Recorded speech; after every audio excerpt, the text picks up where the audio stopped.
Live from the beautiful sun-kissed island of Kauai, it's Animal Talking. Tonight, join Gary and his guests, Cory Barlog, Ashley Johnson, Laura Bailey, and a special mystery guest. And now, because he wishes he knew how to quit you, here's your host, Gary Whitta.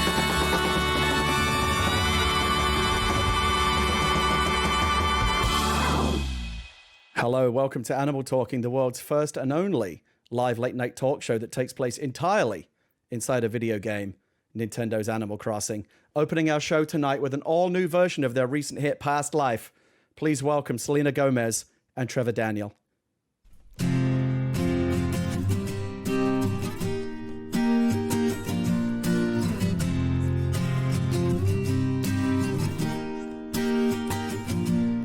I'm trying to be honest with my happiness. Don't know why I'm bad at this. And I don't wanna sit in on my sadness. I know it's a habit of mine.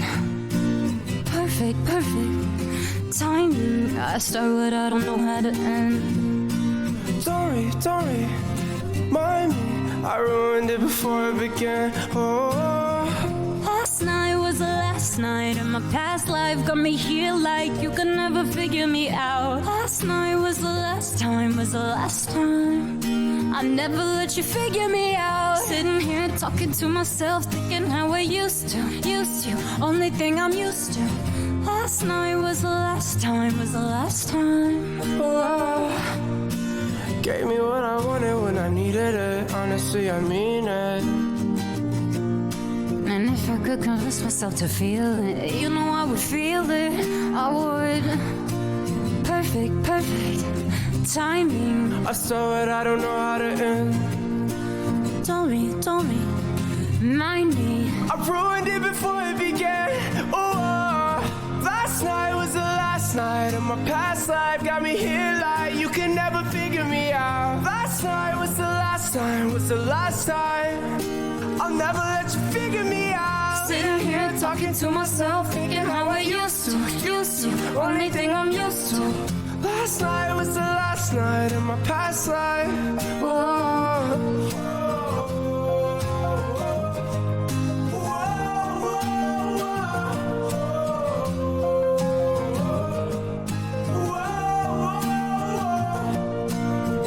Last night was the last night in my past life. Got me here like you could never figure me out. Last night was the last time, I never let you figure me out. Sitting here talking to myself, thinking how I used to. Only thing I'm used to. Last night was the last night in my past life.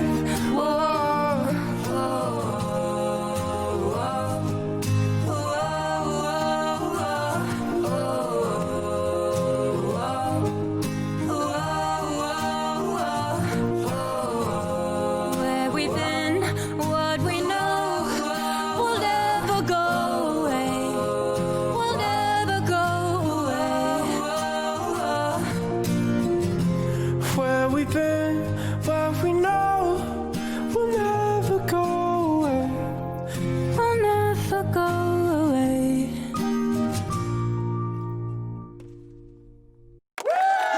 Wow.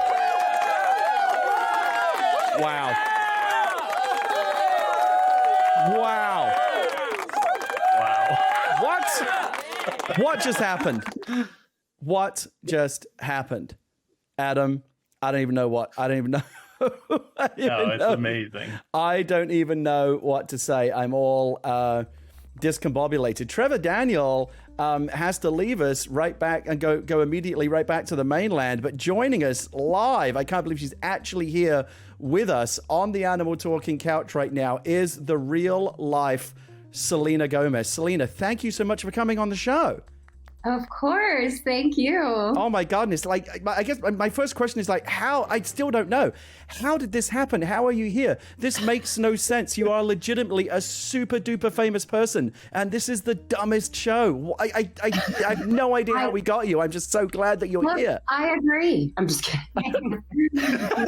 No, everyone is talking about this. It's so fun. All my friends play it. So This was so exciting because I knew it would be really fun and my sister would like it. And Oh my God. so yeah, I'm excited. And my little thing is so cute, my character.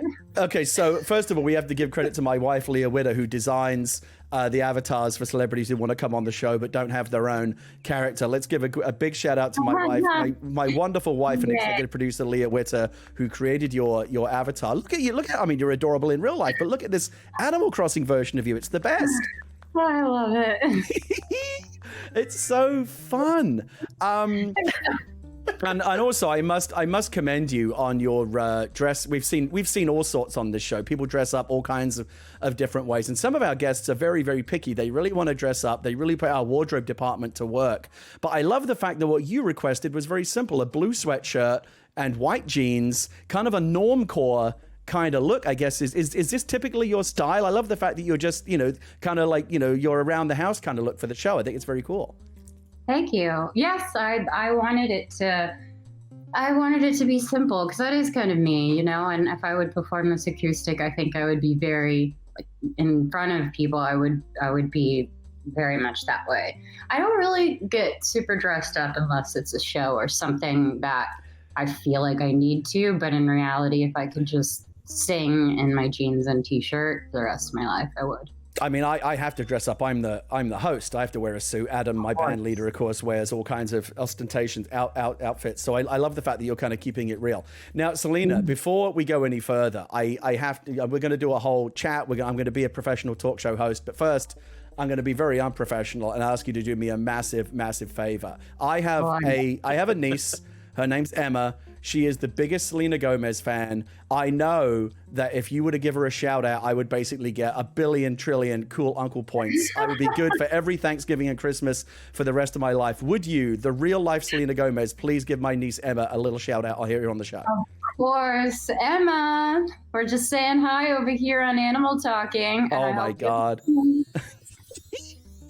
I'm just tickled. I've seen it all on this show. We've had Sting, we've had T-Pain, Brie Larson, we have an amazing guy. I don't know, there's something about having Selena Gomez here on the couch. It's just like, I just don't even know what to say. The chat is going nuts. We're breaking audience records right now. 20,000 people watching us live. The numbers are going to be insane. Speaking of insane numbers, Selena, I'm not going to tell you anything you don't already know, but my goodness, when I was doing my research, you have sold more than 145 million singles worldwide.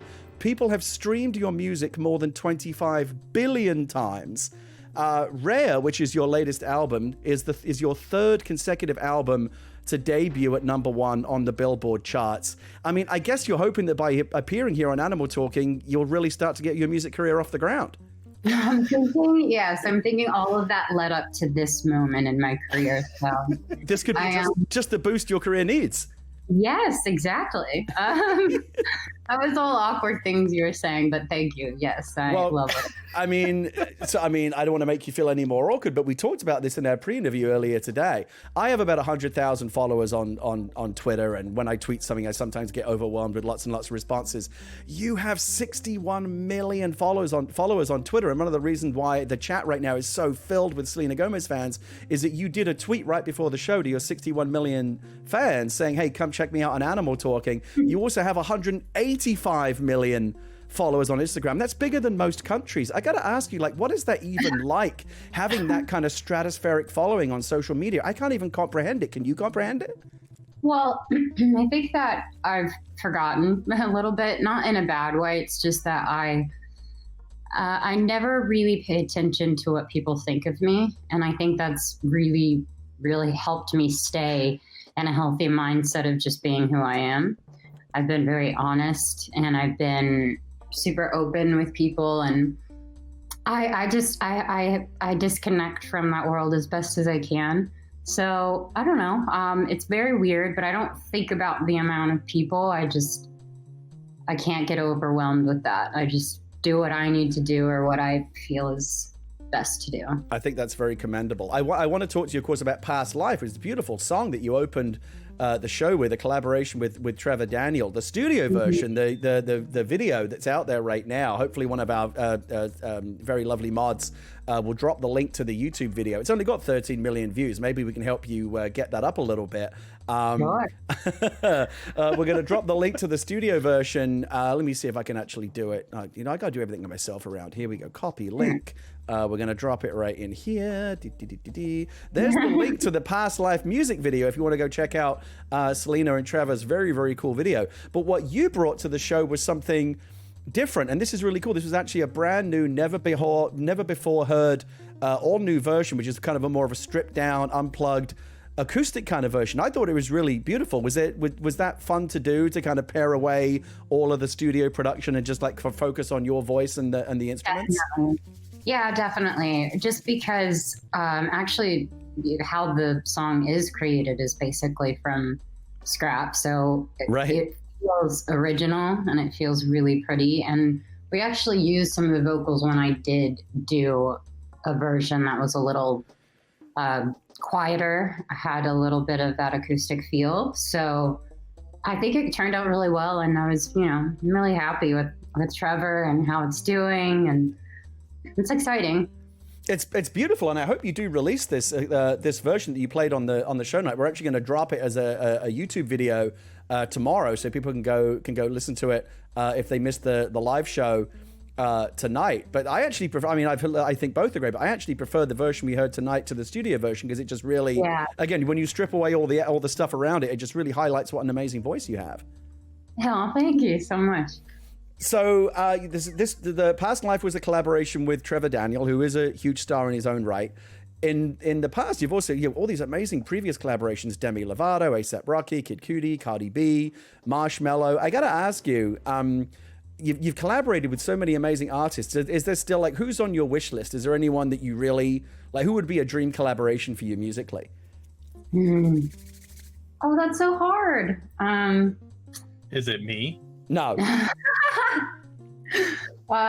Sorry, I didn't mean to laugh. I'm not offended. No, trust me, Selena, that was the appropriate reaction. Okay. Good. That's so hard.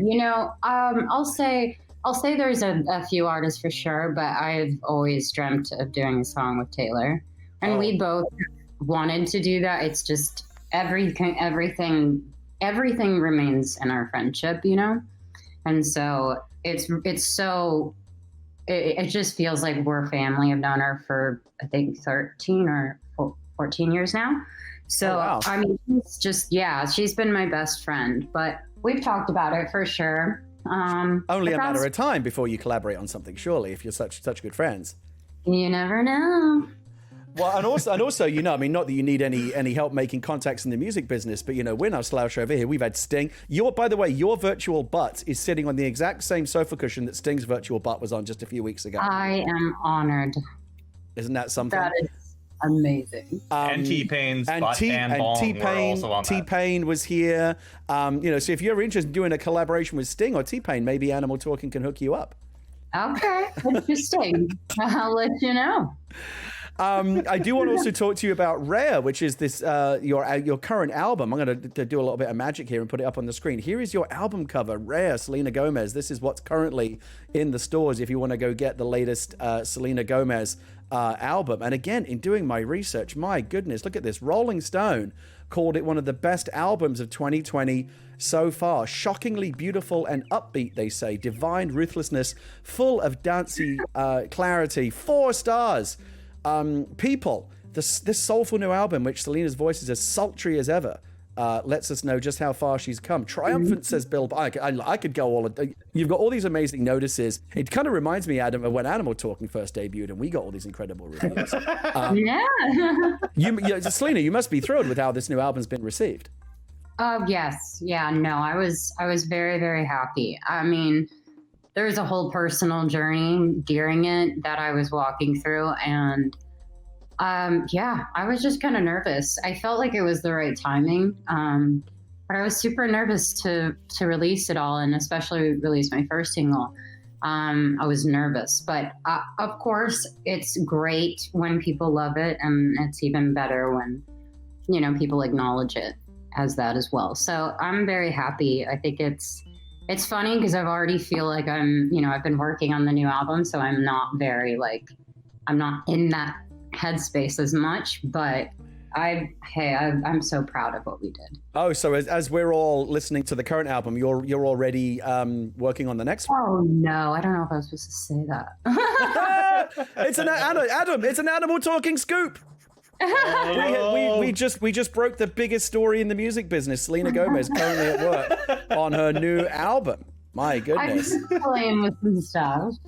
Oh, I love it. I love it. So listen, the beautiful sun-kissed island of Kauai, where we are right now, you notice none of us are wearing masks. This is a coronavirus-free zone. This is kind of an escape from the stresses of the real world. That's why we created the show. But I do want to ask you, because this is actually going to lead into a conversation about a really cool project of yours that I want to talk to you about. How is the quarantine life treating you right now? We've been stuck indoors now for like 150 days or something. We're all pretty miserable over here. How are you holding up, Selena Gomez? Well, I definitely wouldn't say that it's been the best time, and I'm a huge empath, so I tend to like carry the weight of everything on my shoulders, and even just about everything. So, in the beginning, I had a really hard time, and I think anybody would have a hard time sitting with their thoughts and sitting with what's going on that could obviously cause so much stress. And then eventually I just, I found out ways that I could be helpful. And then, I found things that interested me and tried to have fun in moments where I can. So this does lead me to this next project of yours. And the timing is perfect because the trailer just dropped today. The timing could not be better. We just got lucky on this one. So the quarantine has really led to, as much as it sucked, if there's a bright side to it, and it's not much of one, but it's at least something, it has led to creative people coming up with really cool ways to somehow get through this and create cool stuff no matter what the circumstances. Life finds a way. We created this dumb talk show. We had Josh Gad on here a couple of weeks ago. He created this amazing thing called Reunited Apart, where he kind of, over Zoom kind of reunites the cast of like famous 80s and 90s movies. That's a really cool project. And now you, Selena, I just keep saying Selena Gomez, because Selena Gomez is really sitting right here on our couch. You, Selena Gomez, have created this really, really cool show, which again, you tell me, but it feels very much like a product of the quarantine. I don't know if it would have existed otherwise, called Selena and Chef, which is going to be dropping next week on HBO Max. Tell me about Selena and Chef. That was that was really, really fun. I think the whole idea of that was to do something fun to make people, our families watch something and basically look at me making an idiot of myself in the kitchen. But it was delightful. We found a very cool way to do it. And I got to basically be in a room, but on like a chat. So I would see them in their kitchen and then they would see me in mine. So it was really, really interesting. But I just think that I hope people just enjoy it, and it's a light show, and you might learn something or you just might laugh. Well, guess what? As luck would have it, we do have that trailer. So let's pop over here. It's a little, it's a minute 43. Let's pop over to the to monitor 2 right here. We got so lucky. HBO Max just happened to. I want to believe that they did it for us, but of course we just got lucky. Let's go over to monitor 2 and check out the trailer for the new HBO Max show, Selena and Chef. Hi, I'm Selena Gomez, and I really love to eat, but I'm not the best cook. Ah! I burned it. Sorry. I've asked some of the best chefs to school me. So I'm so excited to learn from the legend. I'm so happy. They're at home, I'm at home, and we're gonna see if we can make a meal together apart. What are you gonna teach me to cook? The buffet omelet. Spicy miso ramen. Korean breakfast tacos. Seafood tostada. Hawaiian donuts. Matcha chocolate chip cookies. Made of bruschetta. Cheese souffle. Selena, you're a chef! Woo! These are my grandparents and my friends. They're gonna be my tasters. Ooh. Yeah, that's not done. It's not done. Whoops. Whoa. Wait. You're like, whoosh. Oh, this is on fire! Sorry. It's octopus time, lady. 1 point for Selena. It smells so good. That looks like the heart. What? You had to describe yourself as a food. What would you say? I think I'm a jalapeno. Some bites can be all right, and then some bites are like, whoa.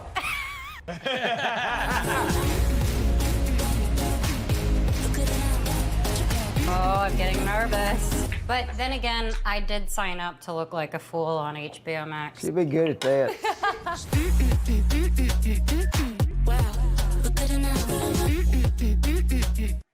So that just looks like a ton of fun. I know when I was approving these clips, I had such a hard time watching myself, and I wanted to be myself. So I thought it would help if I just didn't pay attention to a lot of it. And then when I got sent most of the content, I was very surprised. How did this come about? Whose idea was this? Actually, I think it was like a collective thing that we decided to do. But it all worked out because everything that I get to come up with my team and create something, we always try to do things I always try to incorporate things that I love doing into, my life. So yeah, I don't think this would have happened if quarantine was going on, but I'm so glad that it did because I was really obsessed with it. It was a lot of fun. Prior to the show, do you like to cook? Are you handy around the kitchen? Were you clueless in the kitchen prior to this? Like what was your culinary skill level prior to embarking on this show? Well, it wasn't good. I didn't do that great. No, I used to actually make like lettuce wraps and things that were pretty relatively easy to make. But cooking has to be consistent, is what I've learned. So, like, you can't really take a couple of weeks off or something because it comes naturally. So I'm doing it. I'm loving it. I'm doing it. I'm here for it. And I hope you guys enjoy it. What did you learn about yourself as a cook? That I'm not very safe. Take too many risks. And sometimes I don't pay attention. Do you have any favorite dishes? Like what's the best thing that you cooked on this show? What's the thing that you were happiest with the way it came out that you cooked on the show? Probably the miso ramen. Because that was really difficult and very technical to make with all of the different flavors, but it was unbelievable. I mean, I enjoyed everything I cooked except the octopus, but... Oh, the octopus, yeah, that looked kind of gross. Oh, that looked... It was pretty gross. And, I mean, did you have any particular, like, total... Was there anything that was like a total write-off? No, actually. I just saw body parts of animals I didn't want to see. I mean, I can certainly relate to that. Sorry, it's weird. Something that wasn't mentioned on the trailer, but that I do want to talk to you about is each episode highlights a different food-related charity. That's cool. Tell me about that part. Yeah, so of course, with anything that I do, absolutely anything. Before I agree to do something, I ask there to be a charity component. That's what I've done my whole life. And so with this one, I was able to collaborate with all of these chefs and see what they cared about, what kind of charities they're a part of, what organizations. And we worked together on basically getting every episode to have a donation that will go to an organization they know. By the way, Adam, I'm trying not to freak out about the fact that we are currently breaking audience records right now. We've never had this many people watching us live. It's really big. Oh yeah, by some margin. In case you haven't heard, Selena, you're quite popular. Very nice. People seem to really like you. You've got a lot of very, very passionate fans in the chat right now. We're so excited that you're here. You know what? I think the ones I know. I know which ones are on here. Hi, guys. The stand, not just the fans, but the stands, the really hard ones. Yes. Selena stands. Yes, Adam, you wanted to say something. I was going to say, like, I'm not going to get any other time. Do you mind if I take this opportunity?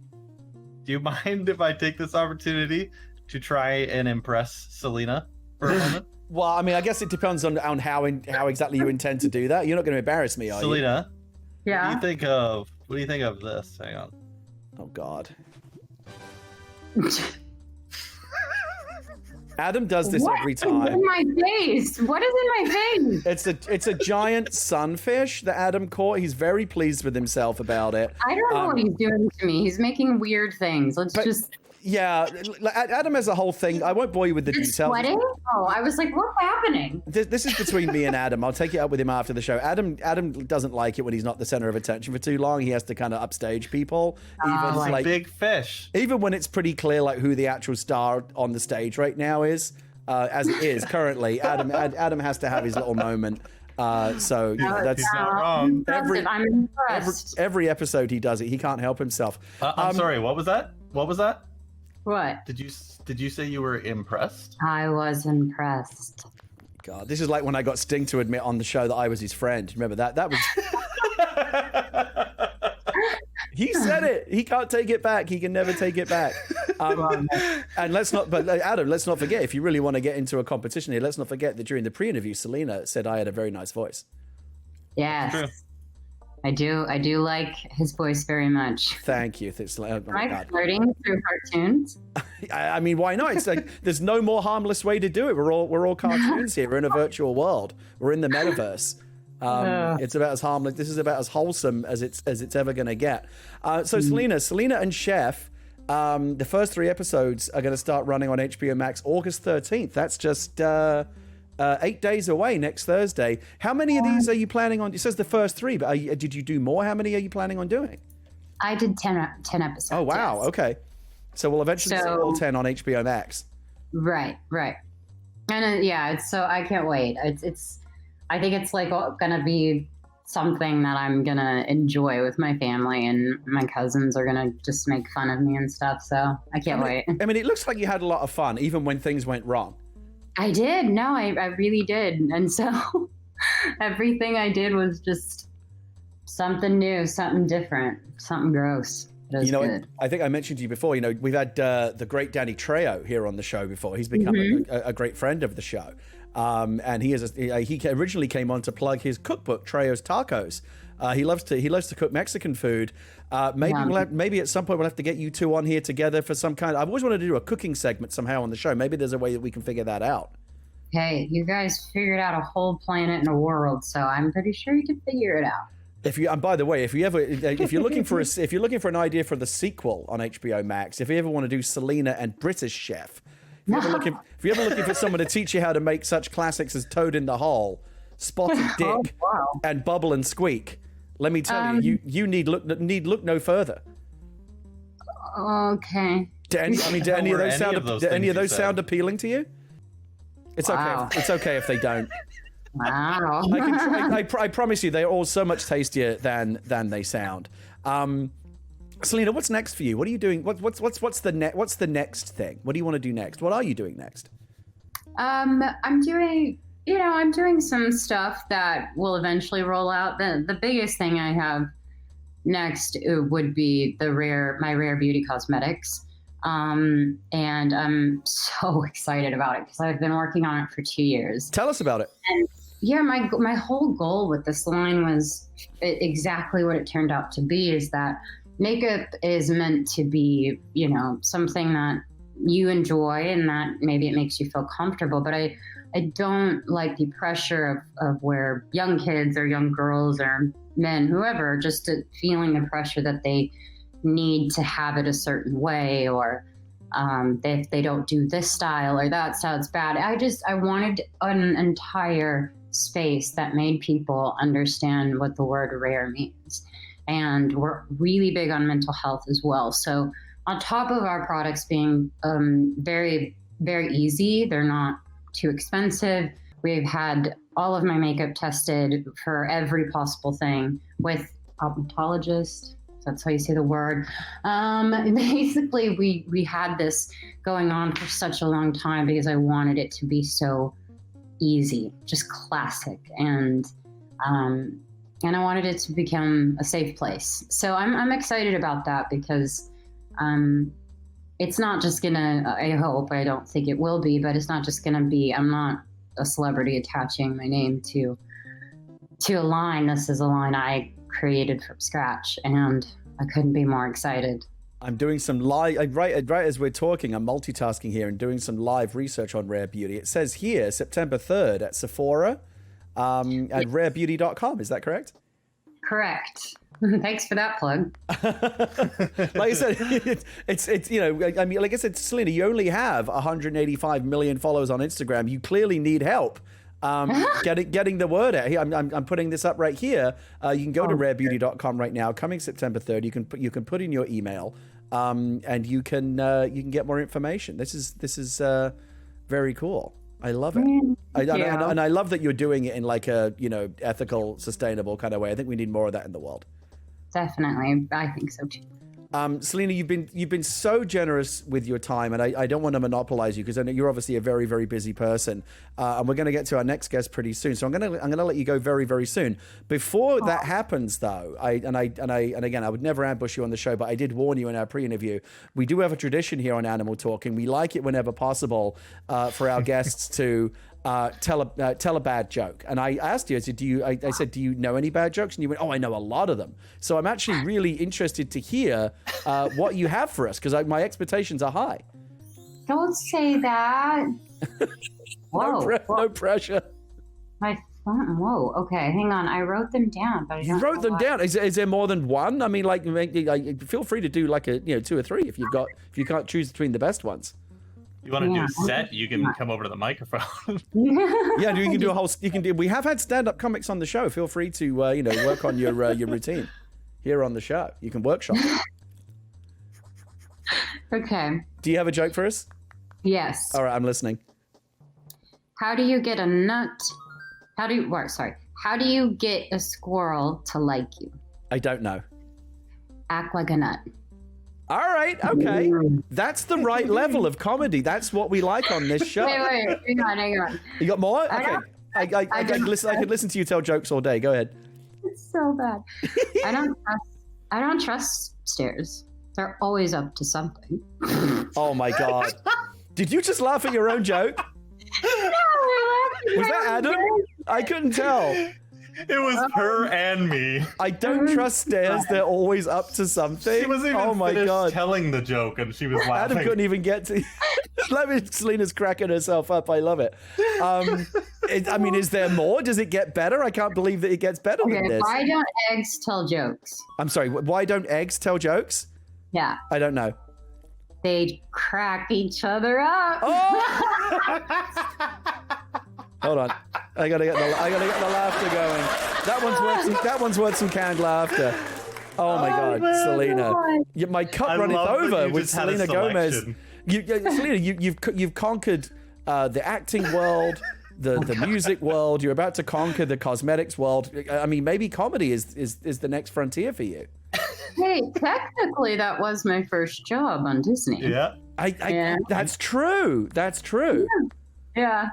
Oh, I love it though. It's so much fun. I just can't believe I told those jokes. I mean, I can't believe we got not one but 3 absolutely terribly brilliant or brilliantly terrible. I don't know how you want to classify them. Jokes out of Selena Gomez, but those are absolutely like I don't want to push my luck, but do you have any more, or do you want to just leave it with that incredible trilogy of jokes, that trifecta? Since I'm very good at kind of humiliating myself, I have a few. Okay. Oh my God, she's got more. Adam, she's actually got more. I can't believe this. This graveyard looks overcrowded. People must be dying to get in. Oh my God. I don't like that one. I'm sorry, that was dark. Oh my God, Adam! Do you have a book or something? Adam, what have we unleashed? That's the thing. What have we unleashed? It's because my friends tell horrible jokes, and well, I should only say one friend. Raquel, I'm calling you out. I think she has the best jokes, and we don't actually react to the jokes whatsoever. We're just dying laughing at how she's trying to tell a joke, and it's so bad. It's awkwardly bad. Selena, would you like me to tell you one of my favorite jokes? Yeah. Why did the cookie cry? Because it fell in the milk. Oh my God. Why? Because her mother was away for so long. Guys, I think you're losing the viewers now. Yeah, okay, yeah, they're dropping like flies. But Adam, you heard it. That just went out live. That cannot be taken back. I just cracked Selena. She went like that. I cracked her up. I did it. That's the high point. Hilarious. Selena, you have. I could keep you here all evening, but I don't want to be rude to my other guests. You have been more than generous enough with your time already. I'm sincerely so grateful and so happy that you came on the show. I did make a promise to you prior to coming on the show that you would enjoy yourself, you would have a good time. I hope I delivered on that promise. Did you have a good time? I had a great time. This was so cool, and I'll definitely be back. Thank you so much. We will release the wait, Adam, did you hear that? I didn't even have to twist her arms. She's coming back. Yeah. Well, we are going to be doing a Halloween special. Maybe I'll get in touch and get you to come back for Halloween. All right. Oh my God, I love this. I'm so excited. Adam, put the fish away. I'm serious. Yeah. I swear. Thank you guys so much Selena, for having me. Thank you so much. You've been absolutely delightful. You are, of course, welcome back on the show anytime. My goodness, ladies and gentlemen, Selena Gomez. Hi. Thank you guys.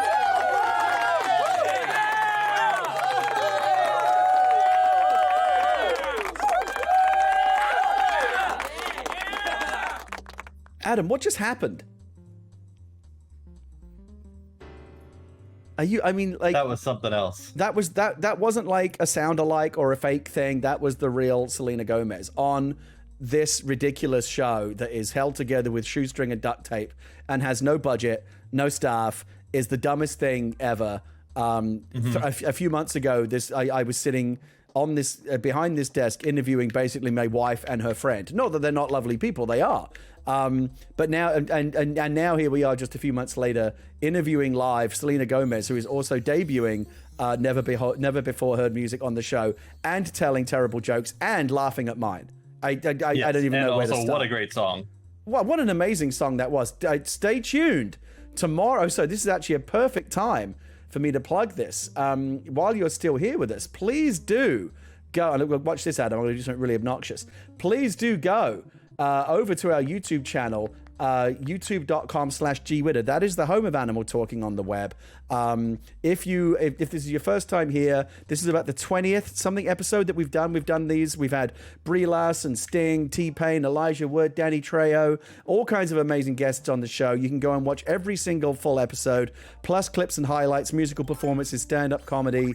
We're going to keep doing this until somebody tells us to stop. But go over to youtube.com/GWhitta. Don't forget to like and subscribe. Click that little bell. Do whatever it is that you do to sign up for the channel. We've got more episodes coming. And yeah, please do that. We're trying to grow our YouTube channel right now. And this episode and the musical performance, Selena's musical performance, will be on YouTube tomorrow. So keep an eye out for that. youtube.com/GWhitta is the place to be. My goodness. Adam, I think we should just keep this hype train rolling and go straight into our next guest. What do you think? Oh, yes. Now you've become a pineapple. What's that about? A glitzy pineapple. It's a pin pole. Okay, all right. There we go. You happy? Once again, nakedly, brazenly drawing attention to yourself. That's fine. I get it. You were boring everyone with all the like and subscribe. Just remember, it's not Animal Talking with Adam Nickerson. Just remember that one little thing, and you'll go far, my friend. My next guest. So this whole enterprise, this whole show, the whole gimmick is that it takes place inside a video game. We are the world's only late night talk show that takes place inside a video game, Nintendo's Animal Crossing. Since we have a record-breaking audience here right now, it's exciting to be able to introduce all these new people that are just discovering us for the first time. But we love video games around here. We love Animal Crossing. We love all kinds of games. And so I'm excited to have some really, really cool luminaries from the world of video games joining us next on the couch. First of all, let's get him down here. Let's get him down the stairs right now. Please welcome to the show, my goodness, Cory Barlog.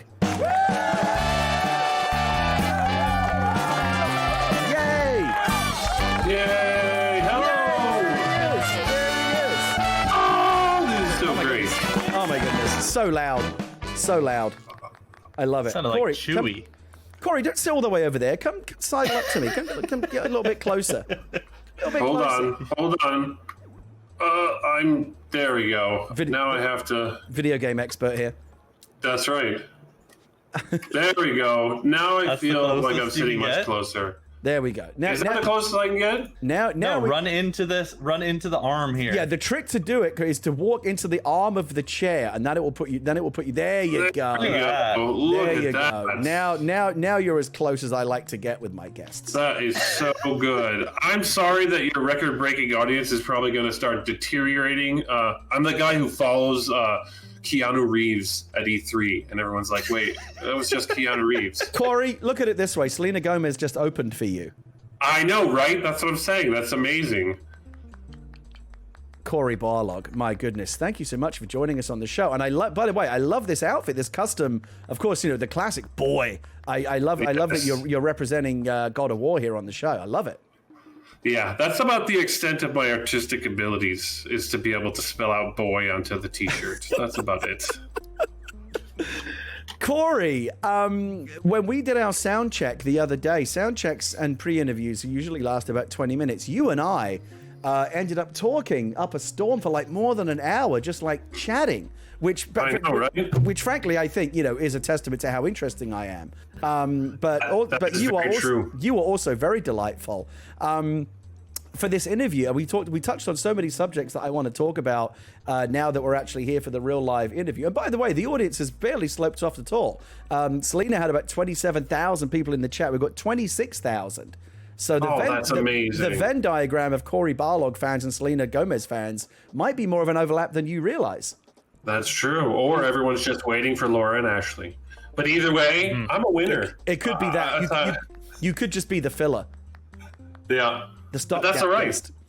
That's sort of the story of my life. So, I'm good with that. Corey, you are, of course, best known as the director of 2018's God of War, one of the best and most celebrated video games in recent history, if not of all time. We're going to talk about that in a moment, but first of all, I want to take you all the way back to the beginning. Tell me about your gaming life. What are your earliest video game memories? Oh, wow. Well, I would say the very earliest is my dad worked for a company called Victor, making green screen, like those monochrome computers. Oh, so wow, we had Space War on the Victor 9000 that came on the little floppy, like the 5 1/4 floppy inch floppy disk, man. And I would play that thing all the time. We actually didn't have a Nintendo. I ended up going over to my friend's house to play Nintendo. So we had a computer, and we had an Atari way back. We had an Atari where my parents got it, and like the neighbors came over to play Pong and Space War and Missile Command. I don't know if we played Missile Command. We had the paddles, but I think Missile Command was way too advanced for our family. Adam's just plugging the fact that he did Adam's a game developer by day. That's his day job. He's plugging the fact, shamelessly so, that he actually recently did the Missile Command reboot for Atari that's on Nintendo Switch right now. Happy Missile now, Adam? Command reboot. That is so good. Say that. This time, they're pissed. This time, the missiles are in command. Right. That's what they do. They flip it. Now you play from the missiles. This time, the missiles command you. That's right. So you missed oh my God, there, so Adam. good. See, you get some real game design talent on the show, and look what happens. You actually start to have good ideas. Yeah. So you were a gaming nerd, a gaming fan from a young age. At what point did you start to think like, but this could be your real passion, like a career? Like, how did your love of games lead you to your first job in gaming? Wow, I actually really wanted to be in film. So I went to film school and made really bad student films, and then ended up getting a job in visual effects with Disney, and worked at Disney for about a year. And I was so disruptive and difficult to work with that I think most of the people there asked me, like, you know what you should do? You should work in games. You worked at Disney, so working in games, like, that'd be pretty big. Which was basically just asking me to leave. And I ended up going and working at Cyclone Studios. That was the first video game company I worked at. and Are they it still was around? a PC. No, they got folded into 3DO before 3DO ended up dissolving. Wow, this is you really are going back. Yeah, it's way back, man. This was like the game I worked on came out right before Half-Life 1 came out. Ooh, so it was basically a first-person shooter with the old school style of first-person shooters, which was like scientists and crates and red cards and blue cards to get into doors and shit. But it turns out that was not good enough once Half-Life 1 came out, and it basically flipped the script on everybody, and the game did not do well, and the studio closed, and I ended up making a Heroes of Might and Magic at 3DO, and then decided, okay, I really don't want to make Army Men games, so I'm going to leave. Oh, jeez. I'm having flashbacks to those 3DO days, man. That was not a golden age. No, that was. I mean, there was a meeting we were in with Trip, and Trip was talking about brand recognition being the play that we need to make. Instead of worrying about the quality of the game, you want people to just go there and recognize the brand that you're working on. So Army Men was that big push to make people just go, oh, okay, a new Army Men game. I recognize that. I recognize Army Men from my childhood as well as the game franchise. Yeah. And I thought that was just weird.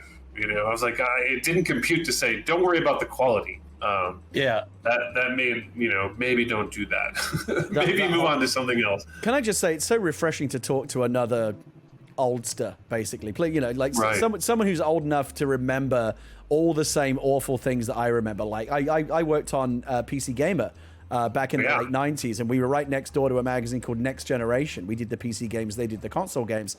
And I remember when those 3DO consoles came in, and I go over and look at the games and think, this ain't it. Do you know what I mean? Yeah, that was like, I remember at that time I would pick up Next Generation and PC Gamer and pour through all the pages and just kind of imagine, could I work on something really good? And it would be a very long time before I was given that opportunity. I had to work on a lot of frogs before I was able to, I think, get a chance to work on something really cool. So what was the first gaming prince that you kissed? I'm Sorry, pretty sure that... I just want to apologize. That was a terrible That was excellent. I was trying to work off the frog thing, but it really was bad. But no, because I had to kiss a lot of frogs. What was the what was the first game you worked on that you were proud of or pleased with in any way? Let me ask it that way. That I was proud of. I mean, in some way, I was proud of all the ones that I worked on, even if we knew they were going to be bad from the beginning. Like, we all worked like crazy, and we were proud of it, even though we knew, like, this isn't the greatest, because we made it in 6 months just to kind of, keep the doors open at the studio. So I worked on like Rock 'em Sock 'em Robots and the X-Men fighting game, X-Men Next Dimension, X-Men Mutant Academy, Backyard Wrestling. Don't try this at home. Backyard Wrestling? I think I remember that. Yeah. I was the animation lead on that one. In fact, a bunch of people who I worked with on all these fighting games at Paradox, they're all on at Santa Monica. So a lot of people who I worked with for years on, I could say it because I worked on bad games, really bad games. They all ended up kind of coming over to work on God of War. I think the first God of War. God of War 1 and God of War 2 ended up being like the sort of training grounds for all the people that I worked with for the 5 years prior. It's fair to say, Cory, it sounds very much like you've paid your dues in the gaming industry. A lot. Yeah. Big time, right? I slept under my desk when I worked at Disney. I had no money. I had no car. I had a rental car for like 2 weeks, and then I had no car for several weeks and no apartment, and kind of slept under my desk. And that was horrible. But once I got into games, it was a little bit better, which is crazy to say that because it always seems like, it's not the same. But yeah, I've paid the dues a lot, worked on a lot of rough stuff. I do want to take a moment to thank my friend and a friend of the show, the wonderful Shannon Woodward, for an excellent raid. I think her stream, she just recently started streaming. Please do go check out twitch.tv/Shannon is live if you want to go check out some premium content. She's been streaming Animal Crossing and some other fun stuff over there. She's a former guest on the show. We hope to have her back soon for our big Halloween special, in which we're going to invite some of our favorite guests to come back. In fact, I'll tell you, like, you know what, 24,500 people watching. I'll just tell you right now. I can tell you right now, confirmed coming back already for the Halloween Spooktacular. T-Pain and Danny Trejo will both be coming back. And we hope Shannon as well. And stay tuned for more spooky surprises and announcements coming at you. Spooky. It's gonna be spooky. We're gonna do this. We're gonna drop the lights, and it's gonna get spooky in here. We're gonna tell. That's so spooky. We're gonna tell some ghost stories. No, that's going to be really fun. Shannon, thank you so much for the raid. I really appreciate it. So, Cory, you paid your dues big time, but then you did eventually find the God of War franchise, or it found you before the God of War game, the 2018 one that really put you on the map. You worked on some of the prior God of War games. Tell us about that. Yeah, I actually. When I went over to God of War 1, I actually went to Santa Monica kind of with the idea that I was going to go make some money and just, report for duty and then try to make a movie. Because I had been sort of beating that drum for so many years, like, oh man, I really want to do this. And I realized, like, visual effects was not the way to do it because the movie was already made by the time it gets to you. So you have no real say in how you can sort of change it. So I thought, man, I'm going to do this. I'm going to save up money, work at Sony for a while, because I had been disillusioned about games. I was like, you know what? It just seems like every game I worked on was just to, keep the doors open to the studio or for a publisher. It was third party, so it never felt like, beyond those of us on the team, anybody really wanted to make it that great. And the first 2 weeks at Santa Monica on God of War 1, I was like, oh my gosh, this could be it. Being able to actually recognize that moment and say, like, okay, this could be something special. And ended up, staying late every night, animating all the base moves for Kratos. So, like, square, triangle, L1 and square, like, all the special moves. All that stuff was done within the first 2 weeks. Right. And it felt amazing. Like, it felt different than anything I'd ever worked on because it was like, wow, we're doing something that everyone's excited about. It's kind of starting to coalesce into something special. But I think even before release, we were all still, I think, measuring our potential response by saying, yeah, but, people might not like it, or, it may end up just kind of be a flash in the pan. So it was literally every time a God of War game releases, I feel like I'm just completely shocked. I'm more shocked than anybody else that it does well. Not because I don't believe in it, just because I feel like I've been trained to expect failure. I hear you. The 2018 God of War, the PlayStation 4 version, of course, is the big one. That's the one that made everyone sit up and say, who is this cheeky, chappy Cory Barlog? And why am I hearing about him winning awards all the bloody time? Because, my goodness, didn't you win a lot of awards? I'm gonna put a picture up right here. You won, I don't even know how many, but you won a lot. Here's you accepting your BAFTA. Look at that. Your British Academy of Film and Television Arts award. Look at you. You clean up very well. Look at me wearing a tuxedo. You clean up very well, Cory. Look at you. Yeah. I almost look like I know what I'm doing, right? Almost. You can almost trick people. So, do you know how many awards God of War won in the end, or at some point did you stop keeping count? Because it was a ridiculous amount, wasn't it? It was definitely a very large amount. I don't actually know the final tally, but I think there was definitely a point where you reached like an overwhelming deluge, right? So it's hard for you to even properly sort of take it all in, especially if it's coming really fast. You don't really get to appreciate the moments that you're in. I remember after the game released and the reviews came out and people were talking about it, I got a DM from Kumail, and he was telling me like, hey man, the game looks awesome, super excited about it. And he said, just piece of advice, just enjoy the moment that you're in currently. It doesn't come around again very often, and it's easy to forget to kind of appreciate. I thought that was really awesome, and I proceeded to completely ignore that and not appreciate the moments as they were there, and then look back on it going, what was I thinking? Why didn't I listen? I think it's the bane of all creative people, Cory. I'm sure you can relate when I say this. Is like it's easy to wallow in failure. It's easy to beat up on yourself when things don't go wrong. Somebody told me once that success and failure is like Tetris, that your successes disappear, but your failures stack up. And I think that's quite profound. Like, so you had this extraordinary period of success and adulation where people are just piling awards on you. And I think you mentioned during our pre-interview that at some point, like, you kind of almost stopped enjoying it. Like, it was almost like too much. Yeah. I mean, there gets a point where I think for me, I feel like I'm disappointing people. You know, like when you accept an award or you say something publicly and you feel like you've left somebody out, like especially with the award shows, those are so nerve-wracking because it feels like you want to recognize everybody that had a part in this, and it's completely impossible when you're nervous and overtaken with emotion of everybody around, that you kind of feel like every time is not an opportunity to be like, this is great and I'm enjoying it. It's more like, who am I going to piss off now, right? Who am I going to let down and sort of forget? So I feel like each one was always sort of making up for the last one. It's kind of like the Oscars, right? When they give the Oscar the next year to the person they should have given it to the year before, but then they had to owe the other one, right? So it's just like always having to pay back the year before. But yeah, it was.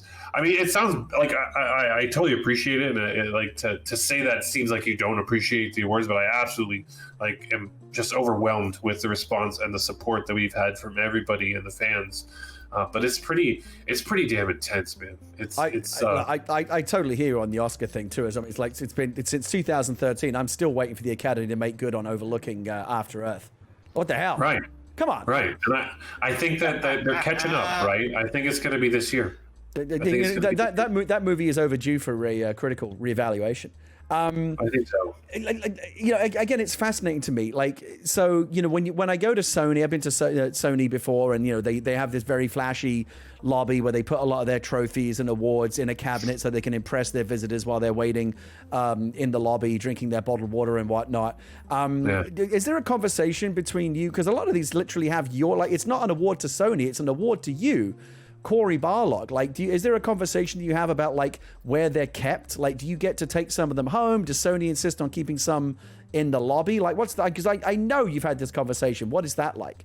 Yeah, they like to keep them at Sony. So some of them have my name on them. A bunch of them have sort of to Santa Monica Studio or Sony on it. I know that I took the WGA because I really like that one, and I was super looking forward to being at that show. That was awesome. It's a real big bummer that they're no longer sort of doing video games and recognizing of that, because it was fun. That was a good time. And then the Game Awards one, I think I have that one, and then I have the BAFTA that we got on God of War 2. But all the other awards are at the very nice custom trophy cabinet that they built with a light up axe on the top of it. Oh, very cool. Yeah, it's super cool. It took a long time and a lot of planning for them to put all that stuff together, but it's really cool because you go in the studio, sort of gives you a little bit of a pick me up, right? Which I don't know. I actually look at it differently. I could see the other people that look at it as pick me up. I look at it as like just a gigantic amount of pressure. Like you look at that and you're just like, cool. Oh yeah, I gotta top that.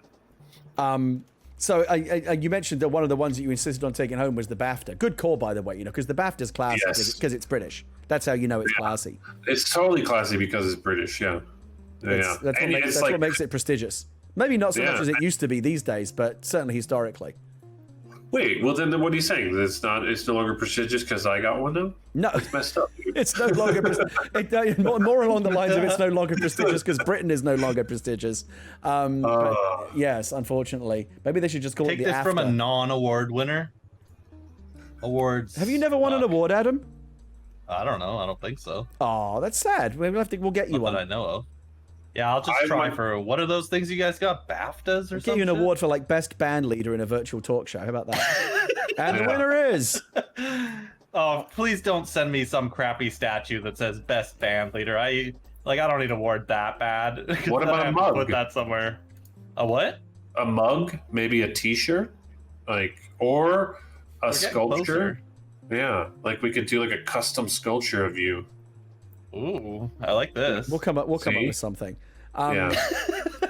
Cory, So of course, so okay, your name, and obviously it's a huge team that makes these games, and I think it's very very magnanimous and very right of you that when you accept these awards, you always feel like, no, it's a team effort, and you are kind of the figurehead, and you're the person that became like most known as like the God of War guy. But yes, big teams. But you are now known as the director of one of the biggest and most celebrated games of this entire last PlayStation generation. We stand now on the cusp of a new generation with PlayStation 5 and Series X just around the corner. I got to ask you, as a game developer, I know that you've had your hands inside the guts of that PlayStation 5. I got to ask you, what's exciting you about this next generation of consoles? Because you're going to go get to work on these things.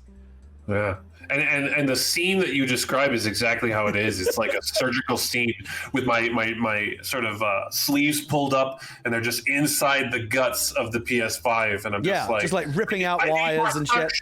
Yeah. It's amazing. Is someone like swabbing your forehead with like a cool thing as your nurse? We're listening to music. Something soothing. I need more teraflops. Yeah.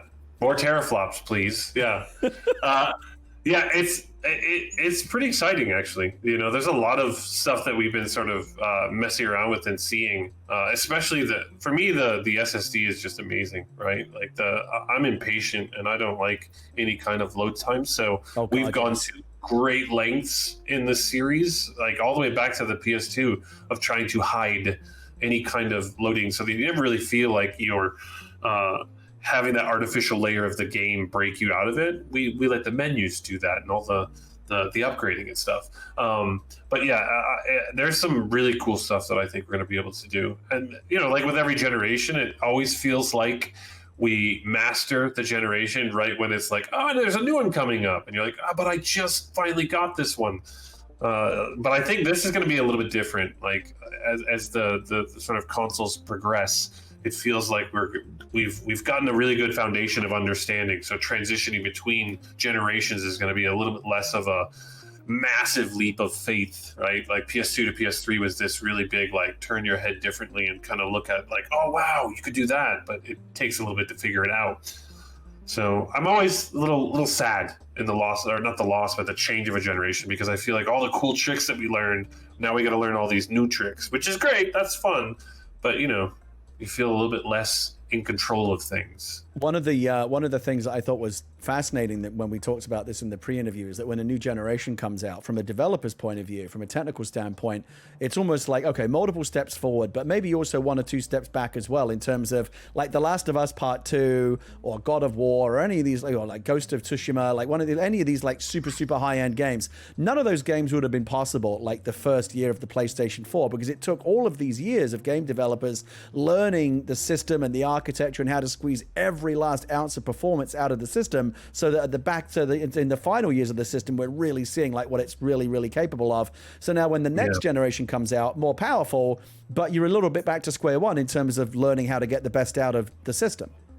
Yeah, and I think it's, with the generations coming up, it feels like we might not have to go back to square one. We just kind of have to start wrapping our head around like, okay, now we can do all these other things. Where are we gonna put the effort? Because at the end of the day, it really is the effort, the human sort of effort put into all of these games that, even if you had all the tricks figured out in the first year, you still need like 4 or 5 years to really, dig in and create something.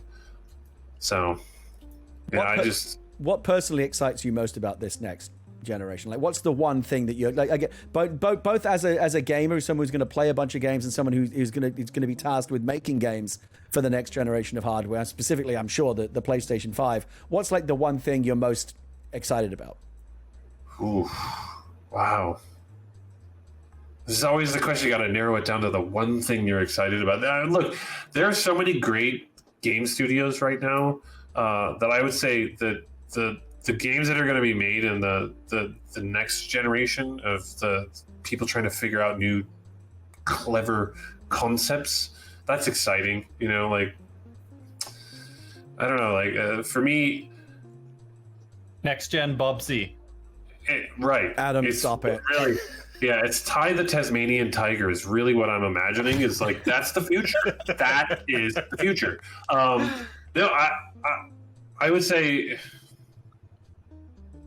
the surprises, right? Because I do think that we're going to have a lot of interesting surprises from different studios. That even games that you're like, oh, I'm familiar with what they're doing there, but there's going to be a lot of interesting stuff that I think people are going to start trying. But it might be a couple of years before we start to really see like the true magic that I think people are going to be able to accomplish with any of this hardware.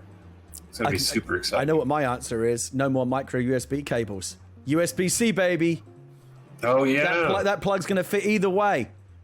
That's what I mean. I know that's right. It's a small thing. And but I do it wrong every time. Every time, Corey. Every time. Every time. You think that it would be 50-50 that I get it right it's at not. least half the time. Well, I never do. Confirmation bias plays a bit of a part there, but I'm sure that it really is. It's like, you ever do the thing where you got to do it like it's wrong, and then it's wrong again, and then it turns out it was right the first time? Oh my God. Don't even get me started. Don't even get me started.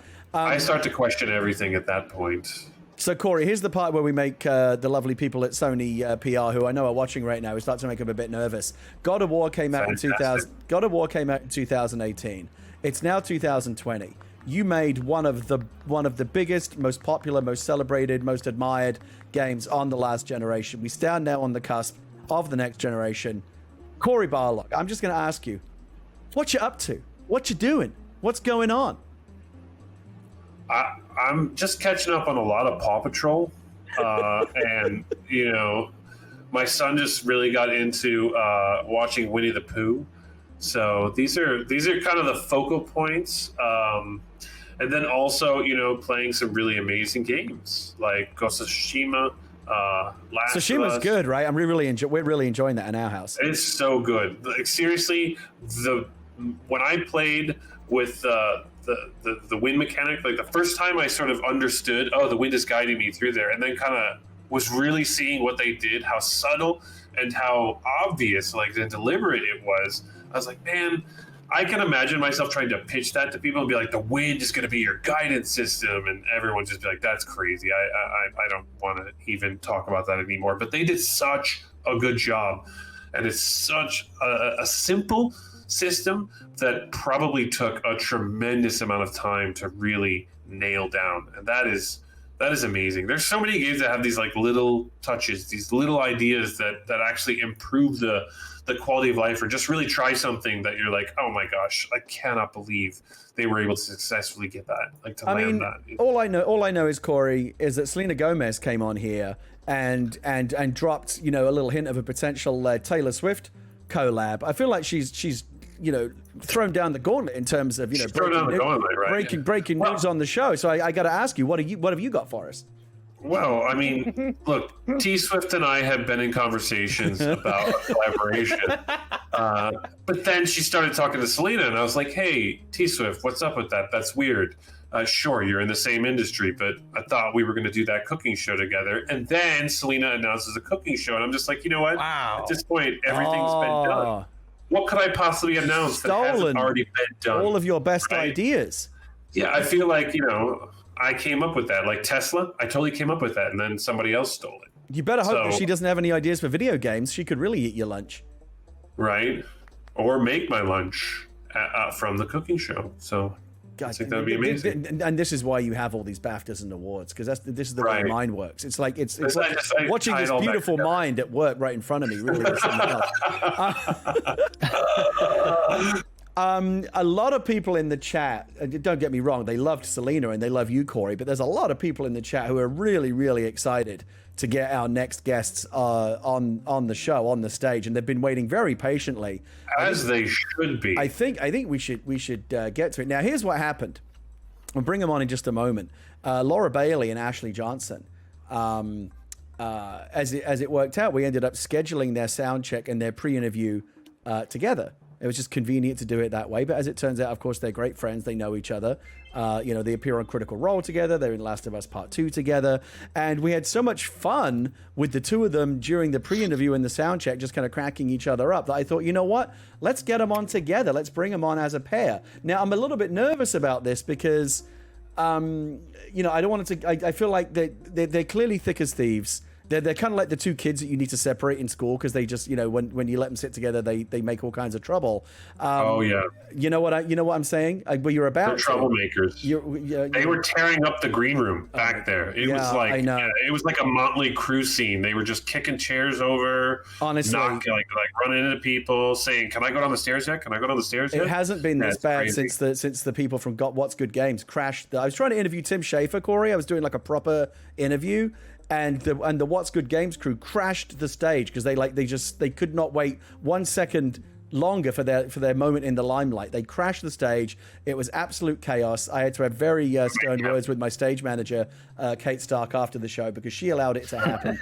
And it was that must have really upset Tim. Tim is a very serious and fastidious guy. So yeah, exactly right. You know, Tim's so stoic, no sense of humor at all. You know what he is like, really put his nose out of joint.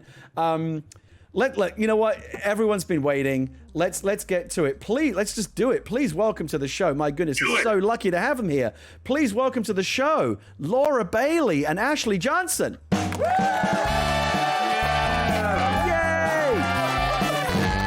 Let's get them down these stairs. Can we talk?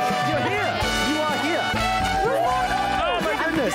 Here they are. Oh my God. I'm coming back chaos. Listen. Did Ashley seriously just go back up the stairs? I think she's so excited she ran back up the stairs. Only Danny Trejo has done that. He got so excited he accidentally ran up the stairs one time and left. Ashley. That makes sense. Corey, you'll notice I very kindly brought a director's chair here for you. See that over on the side? Where's that? Right to the left of the couch. I'm going to ask you. Come back. Right there. There you go. Whoa. I'm going to ask you to plant. I'm going to ask you to plant yourself on that director's chair, and Ashley and Laura can now sit on the couch. And please stop fiddling with the lights. Well, I turned on Ashley. See, already, Adam, on the couch. Already causing trouble. trouble. Nice and fluffy. Yeah, Corey was sitting on it, so you have to make it come causing trouble. How do I sit? Just walk into it. Here we go. Right into it.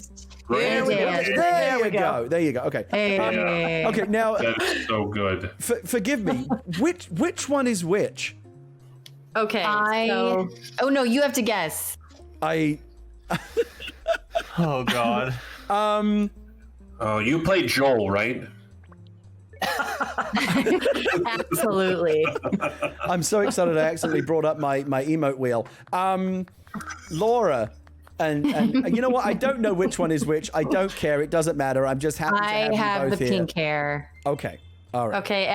Me, Ashley Johnson, is joyful right now. I'm in my Elvis suit with my green. Look at you! You look absolutely delightful. Yeah. You know what? I'm going to look joyful as well because I'm so happy right now. Here's my joyful face. Yeah. Yay! Look at that. Running around. Hey, should we do the thing? Let's do the thing where we all spin around. That's the best. Yay! Yay! Let's spin around. I'm in. Corey, trapped. Corey, please. trying to get out of this. Corey can't get out of I his was chair. blocking him into his seat. He Corey, couldn't get out. Please join Oh, us. there we go. Okay, here we go. Please enjoy us. Gary, you done it. Dang it! I can't go sit in your chair. No, you can. Oh, you can? All right. Look, I'm not happy about it, but she's done it. There's nothing I can do now. Okay, I'm leaving. Oh, it's a free-for-all. All right, everybody switch seats. Okay. Okay, yeah, this was a bad idea. This kind of little game of musical chairs. Okay, all right. Everyone back to one. Thank you very much. Oh wait, Ashley, get up. I switched seats with you by mistake. Yeah. Oh, I don't care. Can you guys just do a T-pose for me? It's fine. There we go. All right. Laura Bailey. I can't do it. Can we get you organized on the couch so you match up with the chyrons? Does that make sense? Yes. The what? Okay. So we've got I'll switch Laura sides. Bailey and Ashley Johnson. Laura on the left and Ashley. Oh on the yeah, right. yeah. Okay, There you that go. way I'll be able to Sit on the keep track of couch. you two. There we Get go. There on you the couch. go. Sit Stop. on You the can do it. You Okay, can do it, Ashley. Stop trying to interact with the couch. couch and just walk that into pillow? it. Here we go. Just push forward. You can do it. You can do it. Oh my god! There we go. My god, a bunch of video game professionals here. Dun, dun, dun. Yeah. All right, so we're 10 minutes in and we haven't even started the interview. I told you this would happen. Laura Bailey and Ashley Johnson, thank you so much for joining us on the show. Thank you. Absolutely Thank you so much for having us. tickled pink to have you. We're so excited about this. Laura, I'm going to start with you.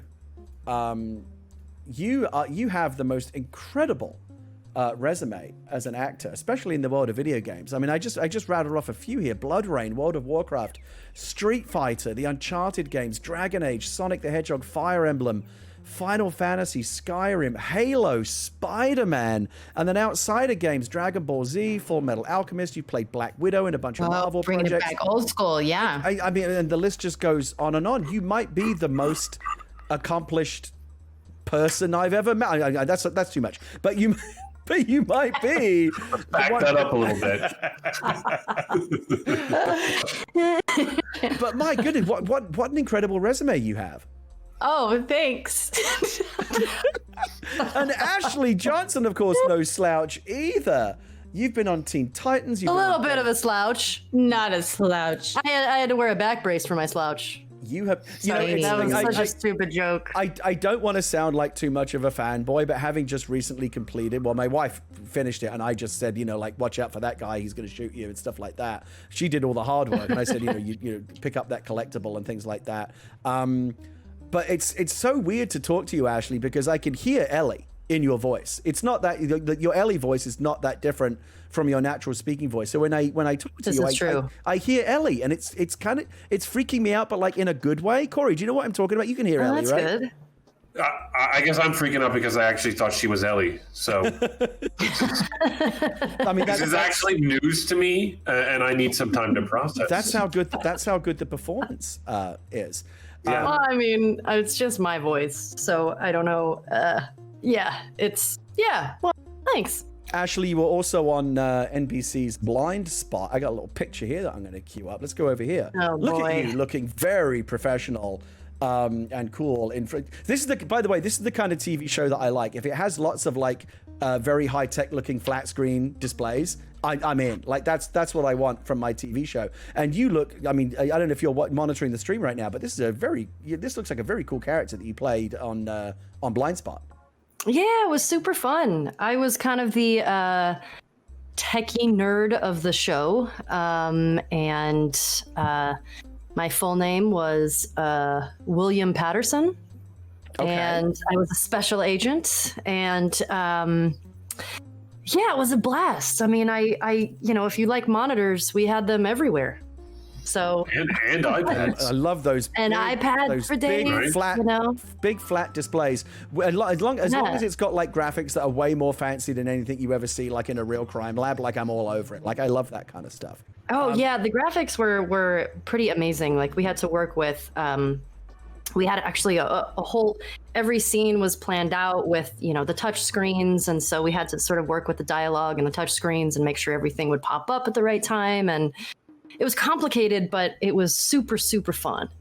Can I just say, Adam, I don't like to get obsessed with the numbers, but when we have big numbers, and by the way, this is by far the biggest live episode of Animal Talking we've ever done. We currently have about 27,000 people watching us live in the channel.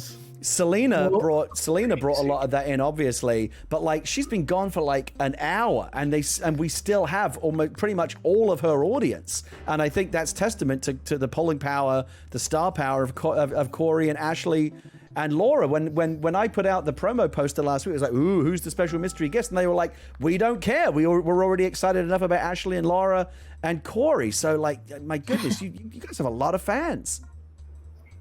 Well. It's really cool. Those two. Nah.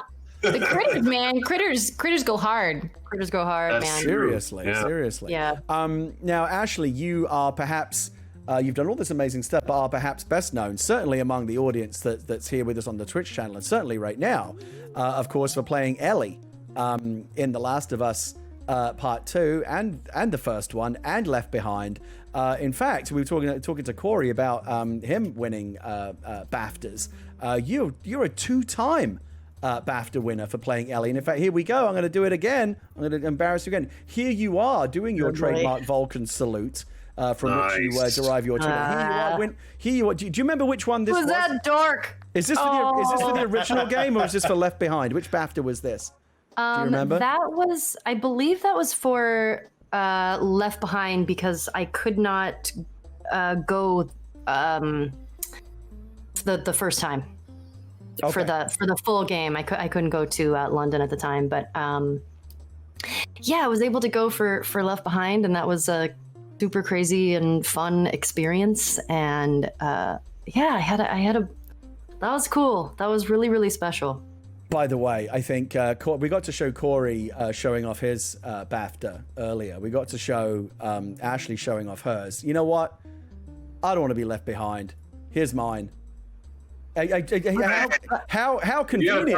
How convenient that I just happened to have this picture lying around. Wow. Congratulations, all of you guys. I'm really happy for everyone here tonight. So Laura, baby, you guys are... Who doesn't have a BAFTA here? You don't, Adam. You don't. Damn it. And I'm never gonna let you forget it. Now, oh jeez, gloom and doom over here. I got. You know what though. I got to do one more. Ashley, you were of course wonderful as Ellie in the Last of Us games. You were wonderful in Blind Spot. But we talked about this in the preview. I didn't know this about you. You were on Growing Pains, and I did it. I'm sorry, but I'm going to do it. I went and found the picture. Here we go. Look at this. There's this little bean. How adorable are you? Oh my god. Oh god, what is that? Serious 90s hair going on in this photograph. Are you serious? Oh my god. Look at you. Wow. Look at you. Oh my god. Yeah, guys, I was a really cute kid, not to brag.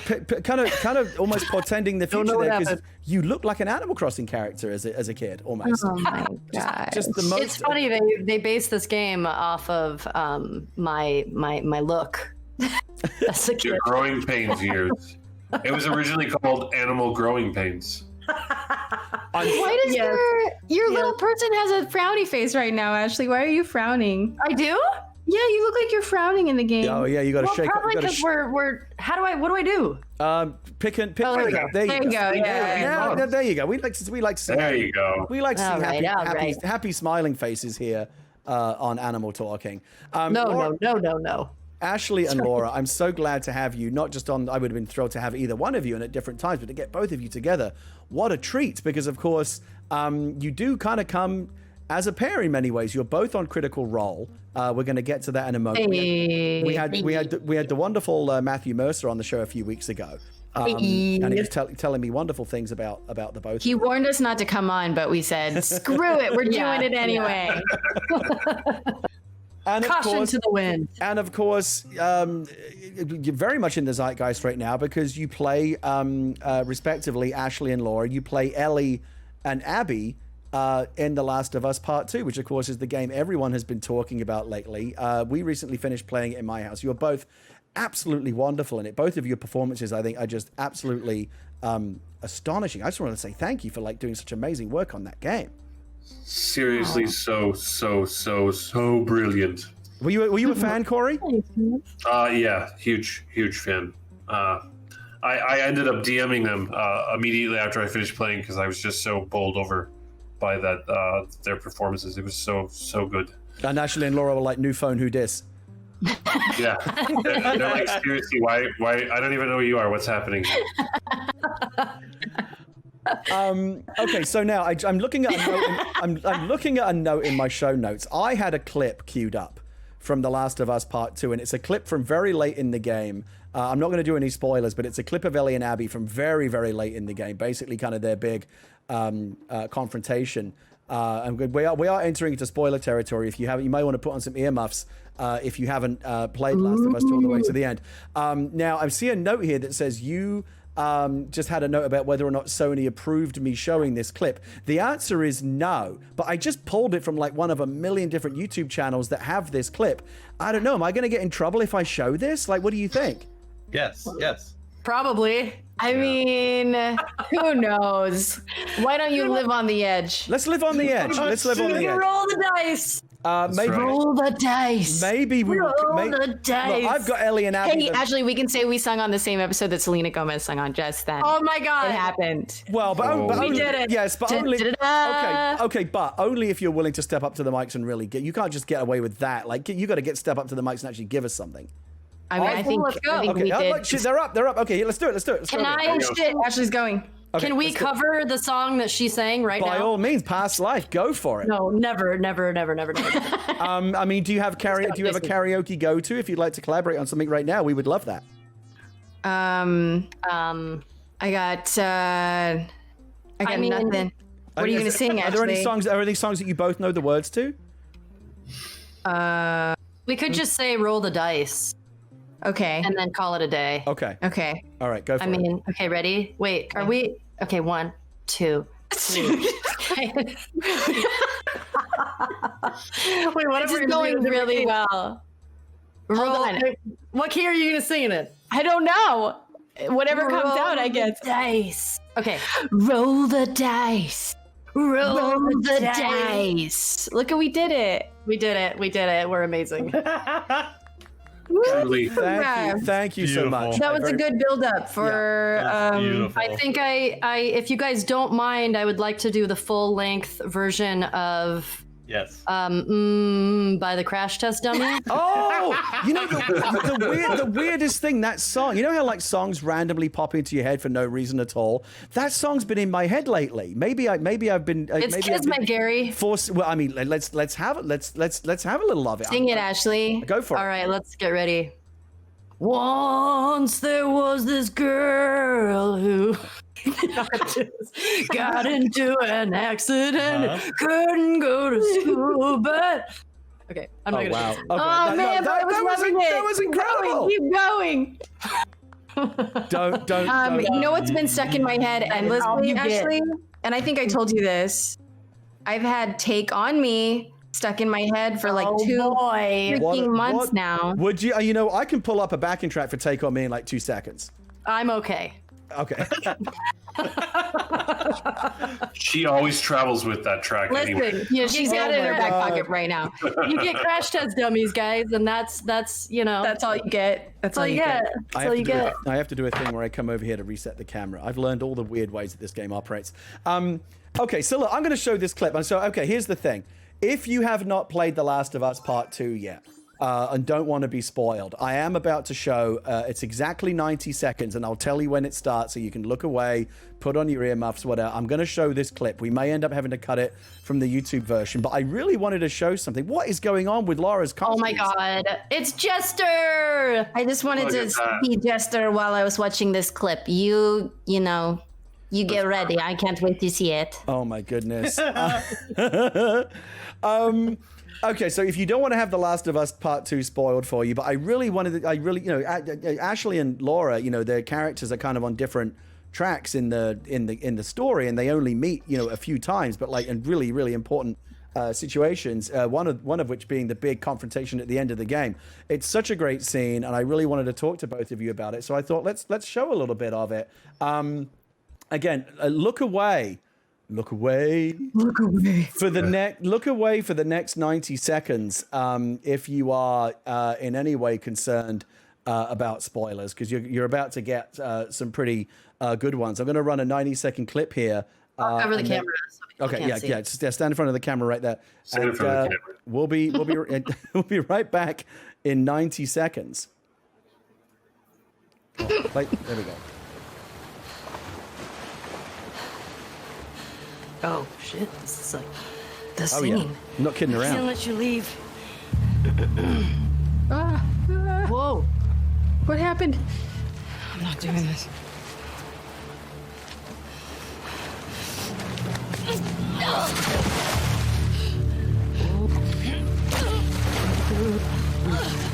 Wait, can they hear us right now? Oh yes. Yes, they can. No. Sorry. That's good.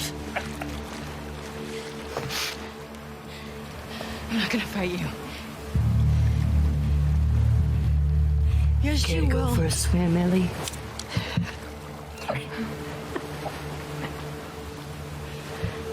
Yeah, this is a major spoiler.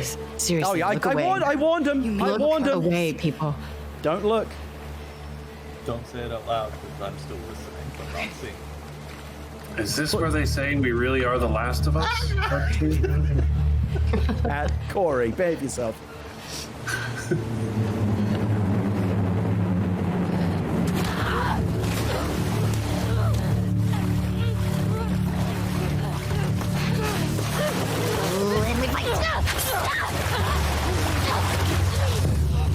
How much of it are you showing? How long is this clip? Hold on.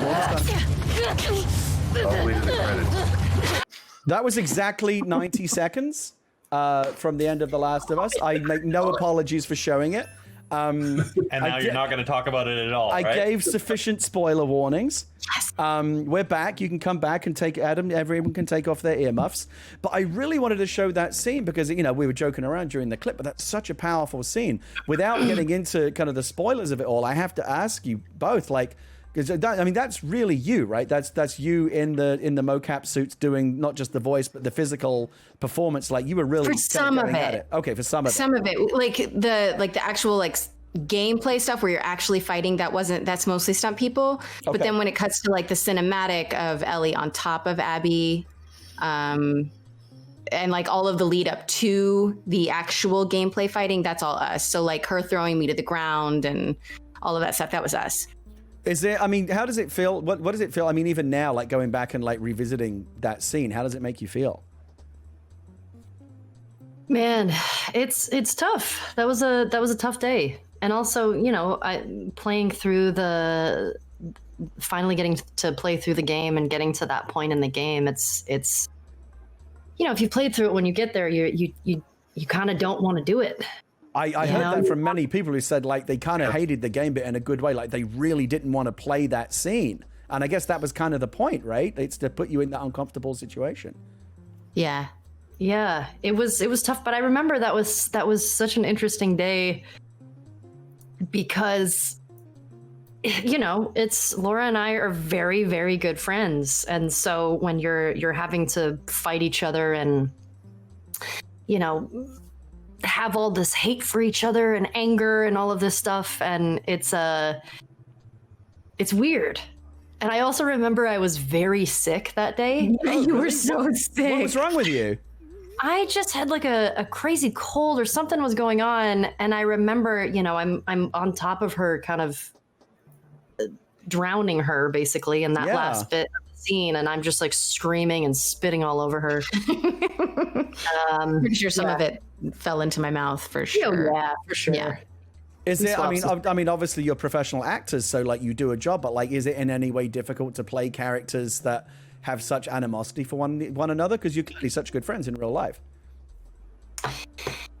It was difficult. I think honestly it made it. I feel like we were able to go further with those scenes because I knew that Ashley, I trusted where she was going to go. So in those moments when she is actually on top of me and holding me down, I'm able to fight back with everything that I have because I don't know. It's just, it feels more comfortable to be able to go to the dark places, if that makes sense. Absolutely. To both of you, again, compliments on your amazing performance, and also to Neil and everyone who helped, and Hallie and everyone who helped make that game and that narrative what it was. What I thought was so impressive about Abby, Laura, was that you again, it's slight spoiler territory, but you kind of hate her for a long time. But then by the end of the game, you really come to relate and kind of find yourself surprised at this character you hated at the start of the game. You're really kind of rooting for her. And Ashley, it's almost the opposite, right? You love Ellie, you have all this goodwill that you bring over from the previous games, but by the end of the game, she kind of has you tearing your hair out with some of the choices she makes later in the game, right? Absolutely. The old switcheroo. just when you think they're gonna zig, you zag. Keep them on their toes. Ashley, obviously Abby was a new character introduced for the Last of Us Part 2, but for Ashley, you're obviously revisiting a character that you had played some years ago, and it's she's older now. She was a kind of a teenage, young teen girl, and now she's much more grown up. What was it like for you revisiting that character after a fairly good chunk of time? It was, I love this character so much, and I love this world. I love the first game and the DLC, and I'm very, very, very attached to this character. And, I've played her for about 10 years now. Oh, wow, so yeah. It's, shortly after we finished the DLC, we actually started, there wasn't a very big break in between jumping into making the second game. And so it was, I think the only difference is because she's 5 years older, I could make her a little bit more mature and a little bit more like me, and some of the sort of innocence and childlike qualities that Ellie has in the first game, and which we see a little bit throughout the flashbacks in the second game as well. We got to mature her up a little bit, and it was fun figuring out how to do that, and sort of representing her at each stage in her life up until this point. As a screenwriter and a filmmaker myself, and I'm sure Cory, I think feels the same. Like you when you watch these things, and play games like this and watch movies, you're enjoying them as an audience member, but you're also kind of looking at them through kind of a professional lens, because you can't not, when you spend all day kind of making the sausage.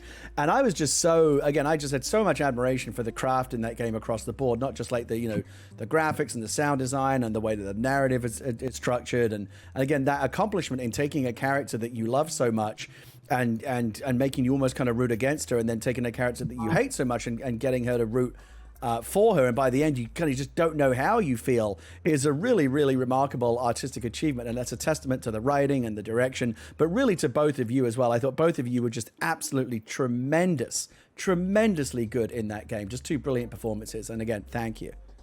Yeah, Thank you. I felt like Salieri the entire time I was playing that game. I was literally tweeting out these Gracias, signore. Salieri. Like it was like, oh my god, I feel like what they were doing throughout the entirety of that game is operating at a level so far above the stuff that I was doing. I was like, man, I have a lot of work ahead of me. Way, man. I'm telling you, we talked. And Cory's no slouch. He made a little game called God of War, and he. Cory, you and I think we might actually have been talking about this. It may have been Last of Us Part 2 we were talking about, because I meant, we knew that Ashley and Laura were going to come on the show. That we talked about, like, sometimes when you see something that is so good, it inspires you, but at the same time just makes you want to fucking quit at the same time. You know what? I'm never going to do anything this good. Like, let's just quit. Do you know what I mean? It's like inspiring and demoralizing. Yeah, that Salieri effect at the same time. It's just not fair that someone else could be this good. Literally what I texted Neil, like, while I was playing, it's like, that's it. I'm done. like, this is so good that I was just like, I just can't even comprehend what I need to do to kind of catch up to the bar. I'll give you. But that's a good thing. I think that we push each other. Absolutely. But the things that we did in that game were things that I'd never seen anybody do before. Like that fight scene that you guys just played the clip of, the recording for that fight scene alone was like, I think we did almost as many sessions for just that fight as I did the entire rest of the game. It was a completely new, like, batch of systemic recording. Every single iteration, like, as you got more and more exhausted throughout that fight, we did a full cycle of recording for those reactions. Right. It had to have been emotionally draining. Like, incredibly. I know that the tough days on God of War, it hurt hard. Like, when we were pulling people to these darker places, to imagine you guys doing that scene over and over and over again. That's hats off to you. That's amazing. Seriously. And by the way, I'll drop another little nugget for you on the show here, because we're all members of the Neil Druckmann fan club right now. This has not been announced yet, but let me tell you, Neil's coming on the show very soon. Yeah. We're gonna get the Dr. Uckman himself, the Druckmann.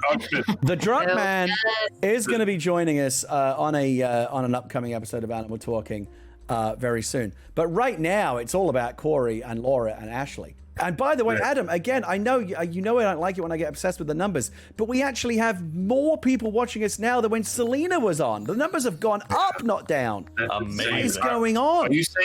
Are you saying we're more popular than Selena? You are currently. I mean, I think it's time for the Cory Barlog makeup line and the Laura and Ashley cooking show. Awesome. I think we should all do a cookie show. We should all do a cookie show together. Let's do it. Oh my God. Yeah. That's the next Animal Talking brand extension. Animal Cooking. Let's get it. Oh, that's so good. I actually am really excited about her show. That looked really cute. That looked so good. Didn't it? It looks fun, right? I love Selena Gomez, so that was really cool. Did you? Did you? Because I had to go off and do the show, but did you get to talk to her a little bit in the green room? I mean, a little bit. Talk is a little bit of a stretch. Yeah. So. It depends on how you define talk, because they just pretty much got quiet, and I was kind of like, wait, no one's really telling me what's going on. Who is this? Is it really Selena? And then because so Laura, because you were the only one that didn't know. Laura and Ashley knew that Selena Gomez was the mystery guest because I told them during their pre-interview. I swore them to secrecy. Cory, to his credit, I didn't tell him, but you know why? He never asked. I never asked. I wanted to be a surprise. Sometimes some of us value surprise. We like the element of surprise. No, I appreciate that. Like nobody likes that kid who opens his Christmas presents early. You know what I mean? Right. Yeah. I mean, we just had to know. We had to know what we were preparing ourselves. Technically, we guessed it, so you weren't going to tell us. But you actually did guess it, didn't you? I think you got close. Yeah. You were like Taylor Swift or something. I said you're in the right area, and then from there you got to Selena Gomez. Very quickly. My hat's off to you. Ashley and Laura, I could talk to you about Last of Us Part 2 all day long and all the other amazing things that you've done. But, looking at the chat, it's clear that people are huge fans of the both of you, not just because of The Last of Us, but of course because they know you from Critical Role, which is like your other huge deal that you have. Yes. Right? Another rather big deal. I am only just now getting into Dungeons and Dragons. We have a spin-off show here called Dungeon Crossing where we play Animal Crossing inside. We play Dungeons and Dragons inside Animal Crossing. The wonderful Tanya DePass is teaching me and Adam and your friend and mine, Shannon Woodward, and the wonderful Brian Gray how to play Dungeons and Dragons, and we're doing it all inside Animal Crossing. But that's like a little fledgling show. We're just getting it off the ground. You guys have like the granddaddy of D&D shows. Critical Role is like is the big deal, right? It's a huge deal. Well, we've got the Matthew Mercer for the DM. You got Matthew Mercer. It's not going to get much better than that. The good people at Critical Role, I said, please send me a clip that highlights Ashley and Laura's work on Critical Role. Oh no, what they sent. Oh boy. I sent it to you. If you checked your email, you'd know. Gary. It doesn't seem like you. I've got a clip. Just forgot to get around to that. And all I know is I'll simply say this: it's surprisingly emotional. Oh. I'm gonna jump over here right now. We're gonna go to the clip. It's 1 minute and 27 seconds long. It's not quite as traumatic as watching the Last of Us clip that we just showed, but it is nevertheless emotionally very raw and very real. Let's go check out this scene of Laura and Ashley doing what they do on Critical Role. I don't know what we're going to find in there, but this guy is obviously after you. Yeah? Yeah. And I know we were kind of joking about it. As you can see, the animation is almost as good. If anything gets too hard, or if you don't want to hear what he's saying, just say the word, and we'll all have your back. Okay. I don't want you to worry. Okay. And I know that you lost your family. But we can be your new one. And we love you very much, Yasha. No matter what happened. Okay? Okay. Thank you, Chester. We can do this. We can do this. And I have an idea. Calm down.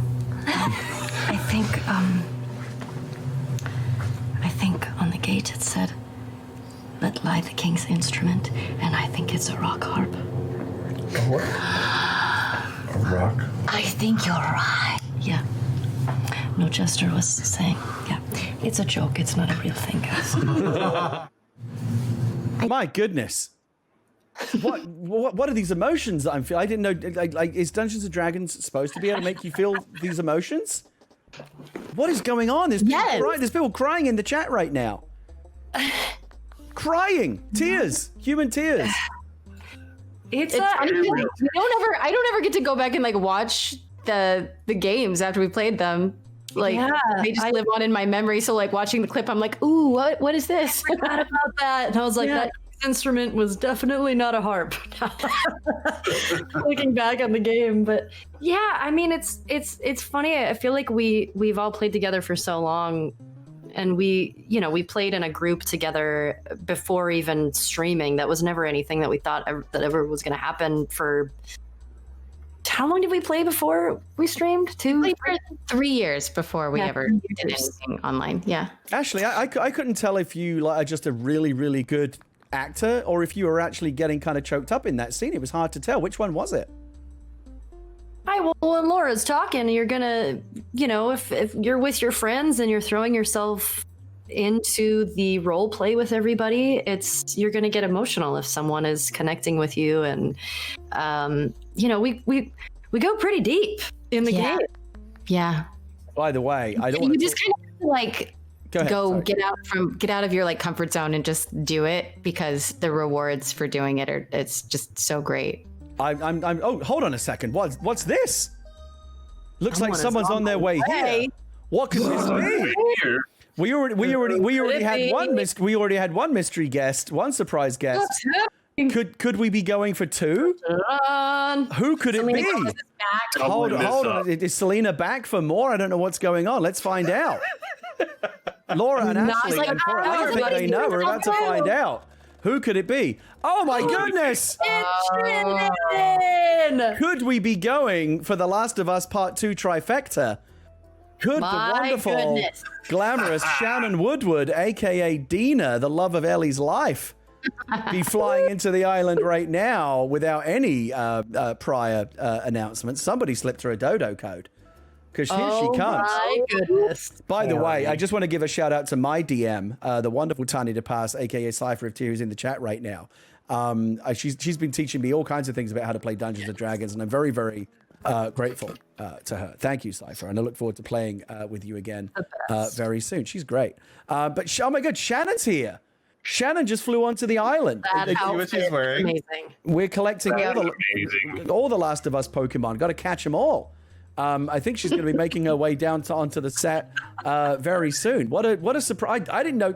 I mean, I knew like 5 minutes ahead of time, but you didn't know this. Laura and Ashley, I hope you're friendly with Shannon as well. This is not awkward, right? Oh, well, that's good. Okay, so I wasn't the only one who didn't know about this. You weren't the only one. We do have Shannon. She's going to be joining us very, very. There were some discussions. There were whispers. There was trickery afoot. I gotta change clothes before Shannon gets here. What are you changing into? Oh, the banana ninja. All right, okay.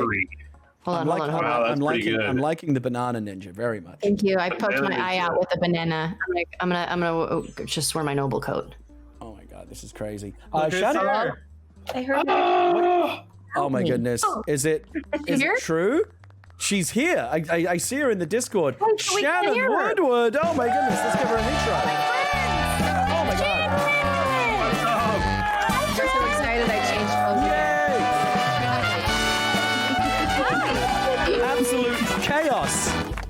The best kind. I'm so excited I got the zoomies. Oh man. Now I really can't tell who's who. Is that Shannon in the jester? Who's who right now? Yes. I've completely lost track. Gary, you've had us on your show the whole time. Yeah, but you keep changing costumes. I can't keep track of you. Yeah, but I'm Banana Ninja now, so. Okay, all right, okay. Shannon, thank you for joining us. Thank you for having me. What a nice surprise. Yeah. Hi guys. Dina, we've got Abby, Ellie, and Dina on the show. This is crazy. This is nutty. This is just chaos, is what this is. It's an all-star cast. That is amazing. So Shannon, you were able to join us because you just recently started your own streaming adventure, twitch.tv/ShannonIsLive. You're off to a great start. Best name. You were playing. I saw you were playing Resident Evil 2 earlier this evening. You've been playing some Animal Crossing. When I first had you on the show, you were kind of like thinking about maybe sort of kind of doing some streaming, but now like you're in it. You've got your stream graphics, you've got everything set up. You're out there. You're in the Twitch space. You're already a Twitch partner. You've got tons of people watching you. How are you enjoying it? How are you liking the whole Twitch thing so far? Gary, it's great. I've been at home by myself for 6 months. It's really nice to hang out with people playing video games instead of talking to my cat, who has no interest in watching me play video games. Well, let me tell you, I mean, I totally relate to that because that was my life long before the pandemic even started. I sat at home in my sweatpants with nobody to talk to for years before this started. And so Twitter and social media and our Twitch has kind of become my outlet. It's how I often connect with people. So I'm glad you found that outlet too in this age of suck that we all are living through right now. Yep. Thank you. Broken hearted. By the way, we also have the wonderful Mary Kish from Twitch, who, by the way, I still haven't forgiven. Shannon, did I ever tell you this story? No, I don't believe so. The very first time we were on the Twitch front page, the wonderful Mary Kish, who works at Twitch, she's a good person to know. I'll connect you with her. You'd love Mary. She's great. The very first time we were on the front page, Mary was one of our guests on the show. After I bid her farewell and thanked her for being a great guest, I said, please go around my island and pick some fruit and, mi casa es su casa and all that kind of stuff. She didn't pick fruit. You know what she did? She went and shook my money trees and stole all my bells. And not only did that, she went and rubbed my face in it on my message board. She drew a picture of her holding my bells and going, haha, I have your money. And I've never gotten it back. Gary, shit ain't free. Rude. Can you believe this? So what you're saying is you paid to get on the front page of Twitch. Here. I mean, I guess retroactively I did. Yeah. I didn't know that was the price. If she'd have said, "Hey, I'm getting on the front page of Twitch, it's going to cost you like $1 million bells," I could have hooked her up. I just want to try to drop you bills to pay you back for her, but it won't let me drop things in here. Unfortunately, you're not able to drop items inside the set. We would have to go outside. What's this here, Gary? What is it? I'm not sure which one's dressed up as Banana Ninja. That's me. What the hell's that? What are you carrying? I'm carrying bubbles. Oh, where'd you get those from? Oh my God, those are wonderful. Oh, do you guys not have bubbles yet? No, is this new? You must be missing out. That's such a flex. Is this part of, is that like part of the August update or something? Because that seems new to me. I had no idea. This is part of the new firework. Oh my God! Yeah. You can get them. So you can get them from. What is that? I also have this. You have a little. What are those things called? When Selena got done performing, I stood at the top of the stairs as she came upstairs, and I blew this at her, like in congratulations. And I received no response. So Shannon, in case you missed it, we had impressed by it. She thought it was I'm cool. sure she was like, "Whoa, that's a flex." In case you missed it, Shannon, we had Selena Gomez on the show tonight. Yeah, I heard. I had to come over because I How thought could she was you not hear? on her way to steal my girl. I did though. When she got to the top of the stairs, for a friend, I kissed her Animal Crossing character. Oh, like, that's so wait, sweet. Shannon, face me. Face me. Yeah. I kept going like this. And then I'm sure she was like, "What is she doing?" Yeah, because she's still here. Selena's out. The real Selena Gomez is off doing whatever she does at 9 o'clock at night. But her avatar is still here, sequestered safely on the island. So you can. She did so good. She was great. That's why you were making those kissing noises. Wasn't she? Yeah. Wasn't she a great guest? She was really cool. I'm just over here. Look, my avatar is heartbroken. I just got that emote. I said. Oh, that's such a lovely. Oh, she's back. Oh, she's back with bubbles. I said to Laura and Ashley, and also Cory that our guests love it. Wait, hold on. Is Selena back? Yeah, she's back. Oh my God, what's going on? Ghost Selena is here. Oh my God. Oh my God, I would never have worn my Banana Ninja outfit if I thought somebody like Selena Gomez was going to see me. How embarrassing for you, right? I said to you that our audience loves it when the show goes off the rails, and my goodness, are you delivering? Because this is totally off the rails. Wait, I want to do a duet with Selena. She's coming. I want to see this duet. She said she's coming back. Adam, stop trying to hump the chair. That's nobody wants that. I'm not humping it. I don't. Whatever it is that you're doing, stop it. Cut it out. It's that we're gonna have to wrap up soon because we're already past 2 hours. But before that, trust me, we're not nearly done yet. And plus, also we raid. I've still got to announce next week's guests. Wait until you see who's on next week's show. Yeah, okay, we'll be good. And Hold on, I gotta. We raid a channel. We always find a baby Animal Crossing streamer. My wonderful stage manager Kate Stark has already found one. We're going to raid her at the end of the stream and spread the Animal Talking love to a baby streamer and help them, find a new audience. We always love to kind of do that. But first, one thing that I must make sure that we do before we forget: Ashley, Laura, Cory, and Shannon, since you're here as well, if you want to go again, but by all means be my guest. We always ask our guests to step up to the microphone here and tell a bad joke. And then we have our audience vote on who they thought had the best or the worst joke. So of those of you who are here right now, who would like to step up to the microphone and go first? I'll go. Okay. Yeah, good. She didn't want to say this one in the green room, so I've been dying to hear this. It better be super good. Oh God, is it going to be family friendly? It's family friendly for sure. Okay. All right. Okay. So I have two. Okay. Yeah, I'd love to hear both. So I'll do one at this microphone and then one at the other. Not that it makes any difference. Okay, so for my first joke of tonight, hello, ladies and gentlemen, tip your waitresses. Oh, shoot, where'd it go? Oh, here it is. Oh my God, do you actually have it written down? Great start. What's it again? Do you actually have it written down? Yeah, because I didn't want to forget it. All right. Okay. I want to hear it. I'm excited. Let's go. I didn't write these. Okay. Which knight invented King Arthur's round table? I don't know. Circumference. I love it. Do you want to? So bad. Do you want to do your other one? Okay. I'm ready.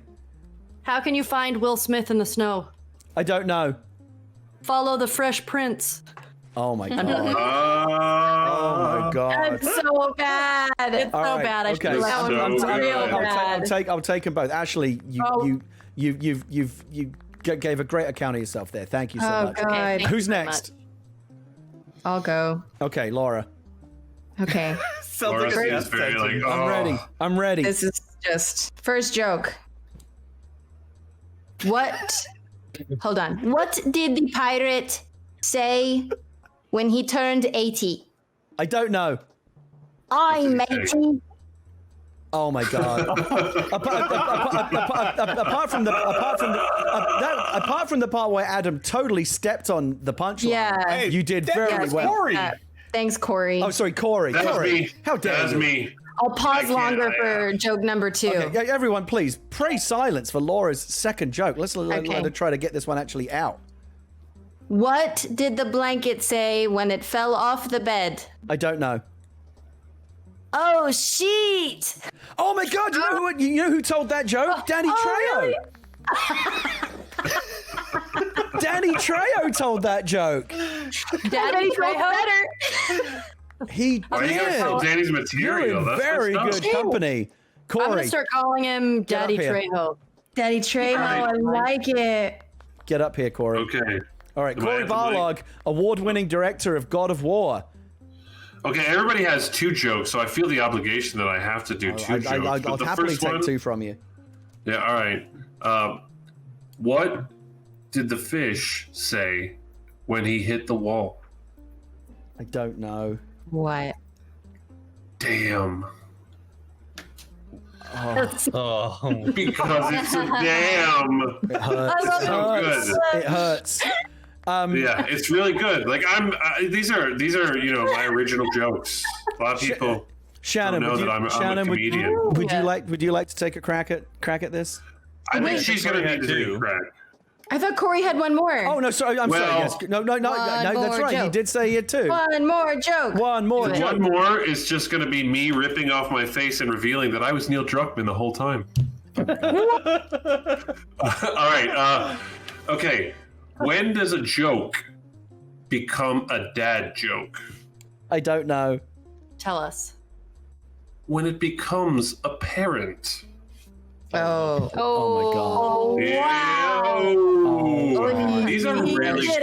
Up to the first one. Okay, Shannon, you really need to clean this up because it was Shannon. Yeah, you're the relief Clean it up. pitcher here. We need you to clean this up. I wouldn't hold out. All right. What did the drummer name his 2 daughters? Don't know. And a 1 and a 2. Wow. Oh my god. Oh my god. All right. Okay. So listen. Can I? Yeah, you can. You if you must, Adam, but I can't put you in the poll. So that's fine. I don't need to be in the poll. I know I win them all anyway. Yeah, because you know you're going to get crushed. Yeah, I win by default. All right. Let's hear it. You're right. So, what is a cow's favorite musical note? I don't know. B flat. B flat. If I could take my net out right now, Is the joke that it has the word beef in it? Yeah, beef. You get it? It's beef, right? God. Does anybody remember Selena's jokes? I just want to refresh that because they were at the top of the show. What were her jokes? Well, we'll just have to rely on our audience remembering them. Selena, Ashley, Laura, Cory, and Shannon. The poll is up. At the top of the chat, you will see the joke off poll. It's up for 60 seconds. Here come the votes.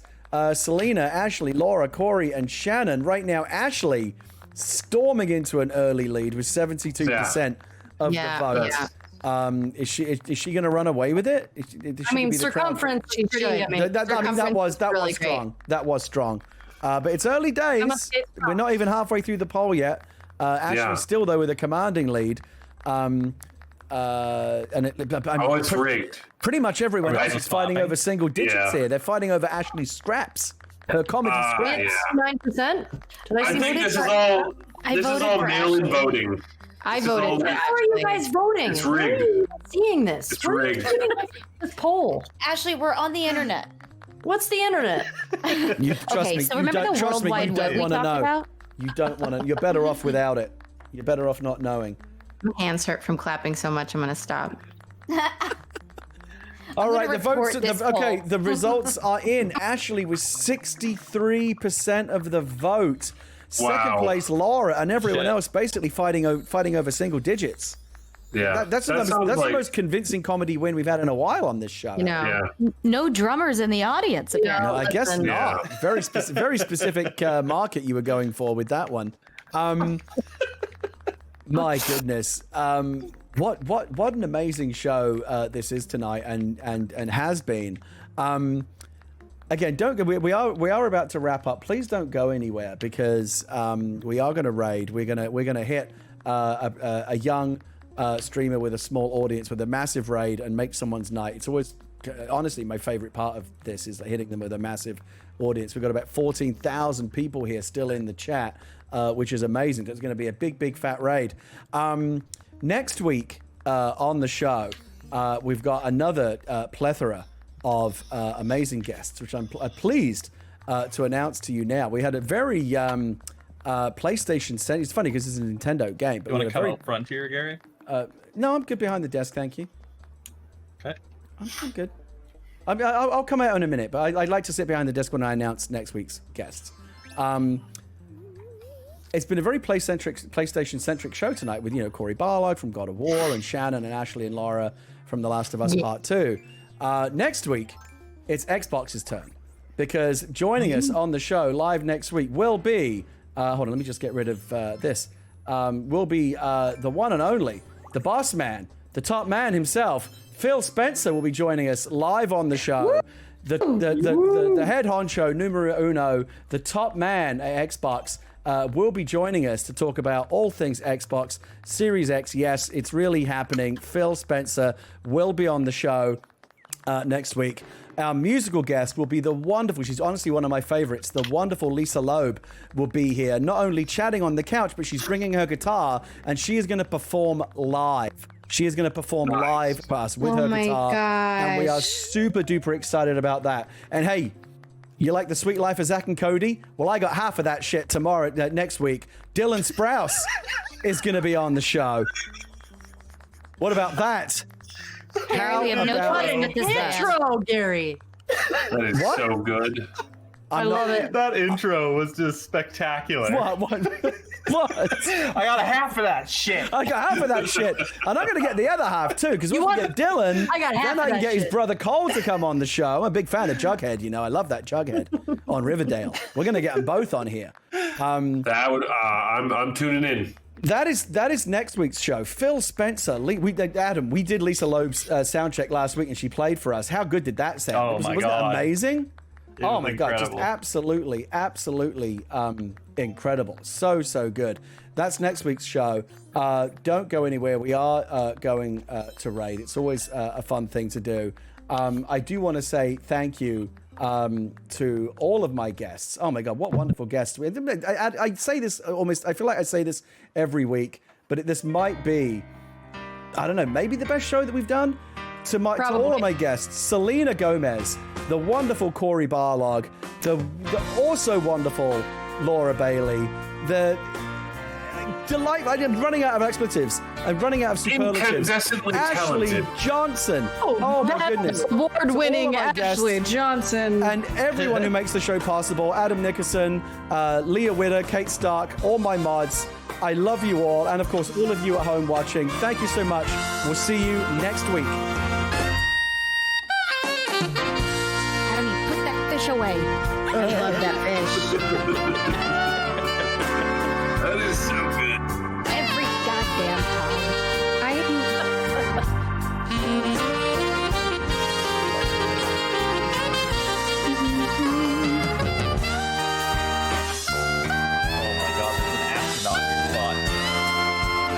My OMG. Where did you get that mask, Shannon? What? Where did you get that mask? I got it from the store. Do you want one? I have an extra one. I'll take it. I'll send it to you. You gotta friend me. Okay. I'm gonna send my friend. Oh. In just a minute. Ashley, I don't think you've ever friended me either. Have I not? No, you had to have. You've been on my island. I've been on your island? God.